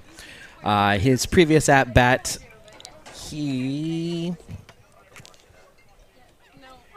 doesn't say. Probably a ground out. Probably a ground out. Yeah, ground out, put out, fielder's choice, whatever you want to say here. He put it in play. So he put it in play. Next pitch in there for a strike. And luckily for us, Takayama is a Japanese name, so I'm pretty familiar with that. Right on. Yeah. Yeah, for the viewers that don't really know, me as a PA announcer do lean on Brian Nelson quite a lot for pronunciation, especially with the foreign and more exotic names that we're faced with. That one has popped up sky high. Corral, he looks like he's underneath it. Puts it away for out number 3. So that will do it for us here in the top of the 9th. Marin will head to the bottom 9th with a 12-0 lead. Due up for the Falcons is Prebelinski, Gutierrez, and Krebs.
Back here in the bottom of the ninth, last chance for the Solano Falcons to create an epic comeback here. Bryce Pripolinski up 0 for 2. Looks like we got a new pitcher in for the Mariners, number 22, Jack Hill. He's got a 3.48 ERA. His win-loss record, he is 1-0 in 6 appearances, 10 innings pitched. And you'll notice he's got a different delivery here. He dips down in a low sidearm delivery there. Yeah, that's about as funky as a delivery you can get, as he quickly falls behind 2-0, 2 balls, no strikes to Bryce Pripolinski. Everybody out there can Google, but it's very reminiscent of a pitcher that I grew up watching that used to play for the Cubs. Mitch Williams had a very kind of a quirky right-handed, low sidearm delivery. What's interesting is that it has like a hitch. Like, it's not a smooth. There's like a... His head snaps back. Yeah, it dips down below his arm. You know what? But it could work for him. So far, very deceptive, not as that was a 4-pitch walk for the Falcons. Yeah, me not being a baseball fanatic as some of you guys are, seeing an underhand pitcher is very awkward to me. I just recently heard the term of a submarine thrower, so I'm kind of starting to get where that term is coming from. That's definitely challenging for the hitter to pick up the ball on that release. Yeah, he has a traditional sidearm. So submarine goes below that 90-degree angle. He's coming straight from like the 90-degree sidearm. Yeah. So submarines are the ones that go underneath. Got you. And then so that pitch is in the dirt for a ball, 2-0. And maybe for some of our viewers that are watching that aren't experts on the game, could you explain the benefits that a pitcher that might throw sidearm might have compared to an overhand pitcher? Yeah, it definitely changes the release point where the batter is looking for, so it gives them less of a reaction time because, one, it's kind of different, so it's harder to pick up, especially if they can hide the ball pretty well. And then just the action you get is different. You're probably not going to get too many high pitches. As you're fighting against gravity if you're pitching up. Okay, that makes sense. Yeah, just me, the casual viewer, would just assume sidearm thrower would just have a lot more different arc or different curve on the standard like screwball or curveball that a normal pitcher might throw. Yeah, typically their break isn't up and down; it's more left to right. Okay, because their motion is going left to right. Gotcha. Yeah, and then from the pitcher's standpoint, it's what you're comfortable with, and you learn young to kind of. People try to have you pitch a certain way, and as you get older, you start to develop what works best for you. And so when you're standing out there, it's all about how comfortable you are in delivering the ball from the mound to the plate. And, it works for some guys it doesn't. And, it's all kind of depends on the individual. Full count now. That one sharply hit past the second baseman. So that will put 2 men on, nobody out. Yeah, like the old saying goes, if it's not broke, don't fix it. And no matter how awkward it looks, if it works, there's no need to adjust it. For example, just to shift it to a different sport in basketball, Lonzo Ball has been criticized for having an awkward shot and has always been given the option to change it, but he has stuck with it, and it tends to drop for him even in his first year as an NBA player. Absolutely. Sean Marion had the worst-looking shot I've ever seen, but That he's an is all-star. true. That is true. It's a good piece of hitting there by Gutierrez to squeeze the ball past second base, Fernandez. So we got 2 runners on, first and second, for Kyle Krebs. He is 1 for 2 with a single and a hit by pitch. That one misses for a ball, 1-0. And something you can't see on paper is Krebs is a tough guy out there. He has been injured multiple times in just this past week, and he's still out there performing at his best. So big props to Kyle. He's definitely a gamer. I've enjoyed watching him here in this short season. That pitch misses low, 2-0. What nickname would connote his toughness there, Dylan? Give you some time to think about that. Yeah, I'm going to have to think of that off the top for a minute, because off the top of my head, the only one I think of is some that his teammates call him like Crabs or Krabby Patty, something along the comedical lines. But I would think of something that reminds us of his toughness out there. I would see what he does here with this at bat with 2 runners on and no outs, but I would start leaning towards Killa Krebs if he's able to put this ball in play. Kamikaze Kyle, I would maybe stay away from 3 Ks in a nickname, but that's just me. 2-1. There's that baseball superstition. 3K is never a good sign. Yeah.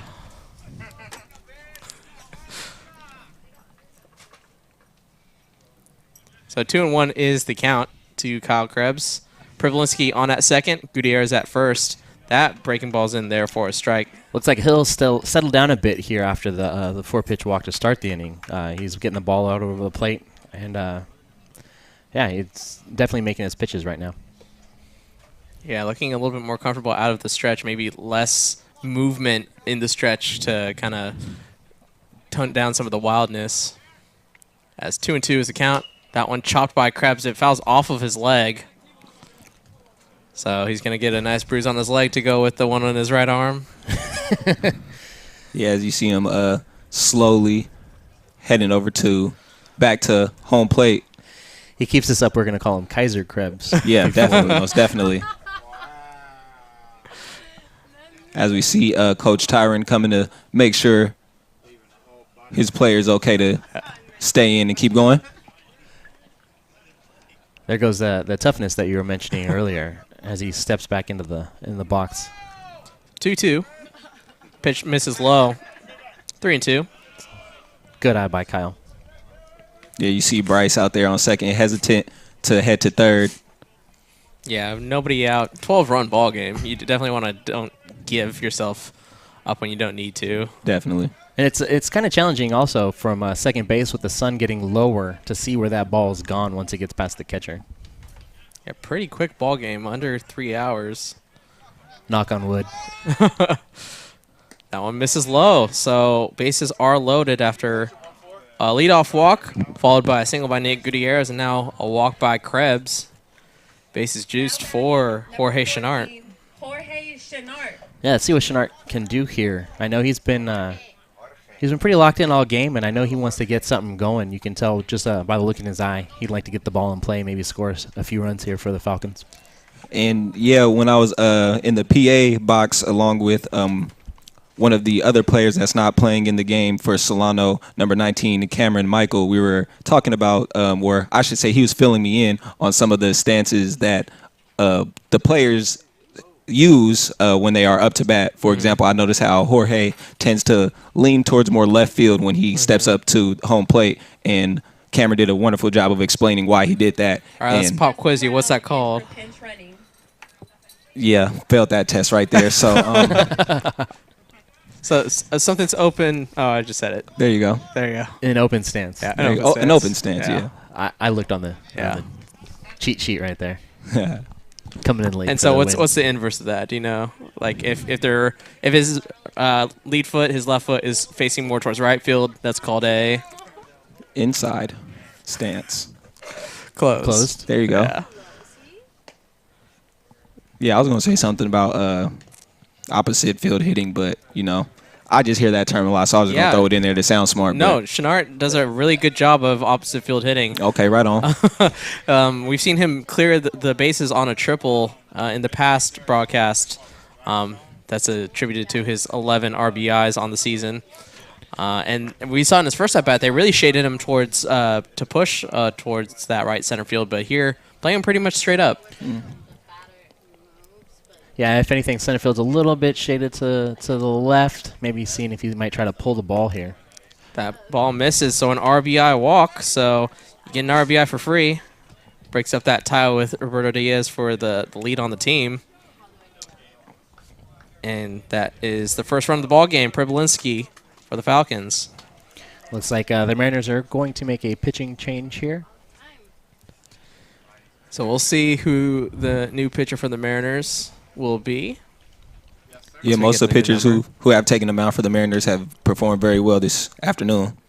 Yeah, give credit to Jason Wooch. We saw him over the summer for the Rockhounds. He was one of the steady starting pitchers that the Rockhounds had over the summer, and that has definitely translated into a sophomore campaign. Came in with, I believe, a 2.45 ERA, and that's only going to go lower after going 7 scoreless.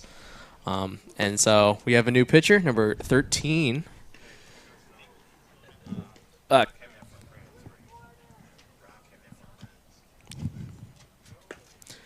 So a new pitcher is Cody McGonigal. Yes. That Cody's is- coming in that's with Cody. a 36 ERA in 1 inning pitched. He's allowed 5 hits, 4 runs. Those were earned, and 1 walk with no strikeout. You know, you don't watch Harry Potter, you know? It sort Oh, of no, sounds like McGonagall. No, I'm not a big Harry Potter Okay. fan. You know, I watched the first 2, but other than that, you know, it wasn't my cup of tea. But There's more than 1? No, you really have to tip your cap to the Marin pitchers today. They've all, they've come out, and later here in the game, there's been a little struggle, but for the most part, they make their pitches, and they're definitely able to switch up their bullpen with different looks for the other team's offense. I'm I'm sort of sad that we aren't able to see Lefferts.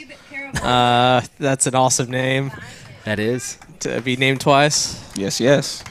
Well, if you were named Colin Collins, how'd you feel? I think I'll probably just go by CC, Okay. something like Sabathia. But I have a friend of mine that actually plans to name his child with the same name twice, Chandler to be specific. So. Okay. I gotta say, I kind of like that. I named- that's not too bad. I mean, it has a nice little ring to it. I named a bird Nelson.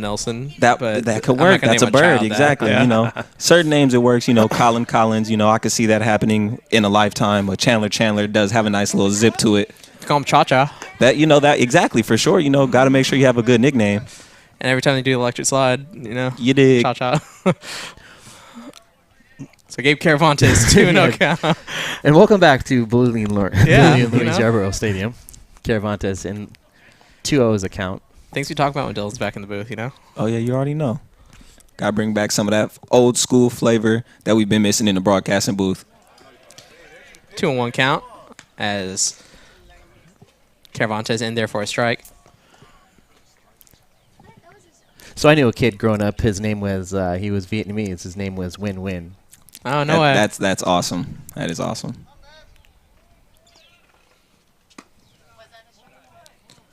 That was ball 3-1.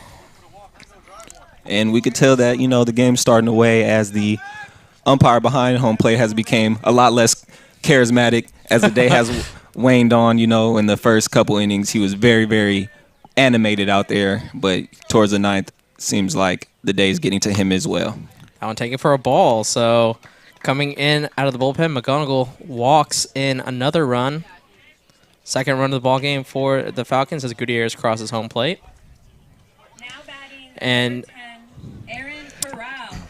we have a pinch runner as well for Kyle Krebs, who obviously we talked about his toughness. Got beat up a little bit this afternoon, so Justin Brown in there on the base paths. Yeah, knowing Kyle, that most likely could have been a coach's choice to pull him out, even though because we know he loves to fight and wants to give his all to this team and leave it all on the field. But just to play it safe and play it smart, they threw Justin out there for him. Corral swings and misses, strike one. Looked like he was trying to clear the bases with that swing. Yeah, again, no wind. This is the type of atmosphere where Bill & Louise Yarborough Stadium, you can hit some home runs because the wind's not going to knock any fly balls down in the outfield as Corral lifts out one underneath and foul. 0-2. Yeah, Corral is perceived by most of his teammates as, one of the speedier dudes on the team, so he doesn't have to hit it too far just to get on base. And now here, though, behind in the count, 0-2, just looking to put the bat on the ball, give himself a chance to reach base. So one strikeout here against Cody McGonigal. That breaking ball in there for strike 3. Excellent time for him to break out that breaking ball. Yeah, it's the first time we saw it. That's a beautiful pitch by Cody. And yeah, just me being in the broadcasting booth, you do get a little bit of a different view of the pitches being thrown, so you can very well see the break in those balls that he's throwing. So that's the first out for the Falcons, but bases are still loaded as Roberto Diaz digs into the batter's box with one out.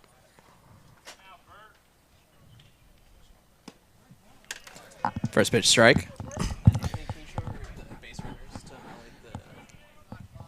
Yeah, just that breaking ball just getting the outside corner of the plate there for Cody.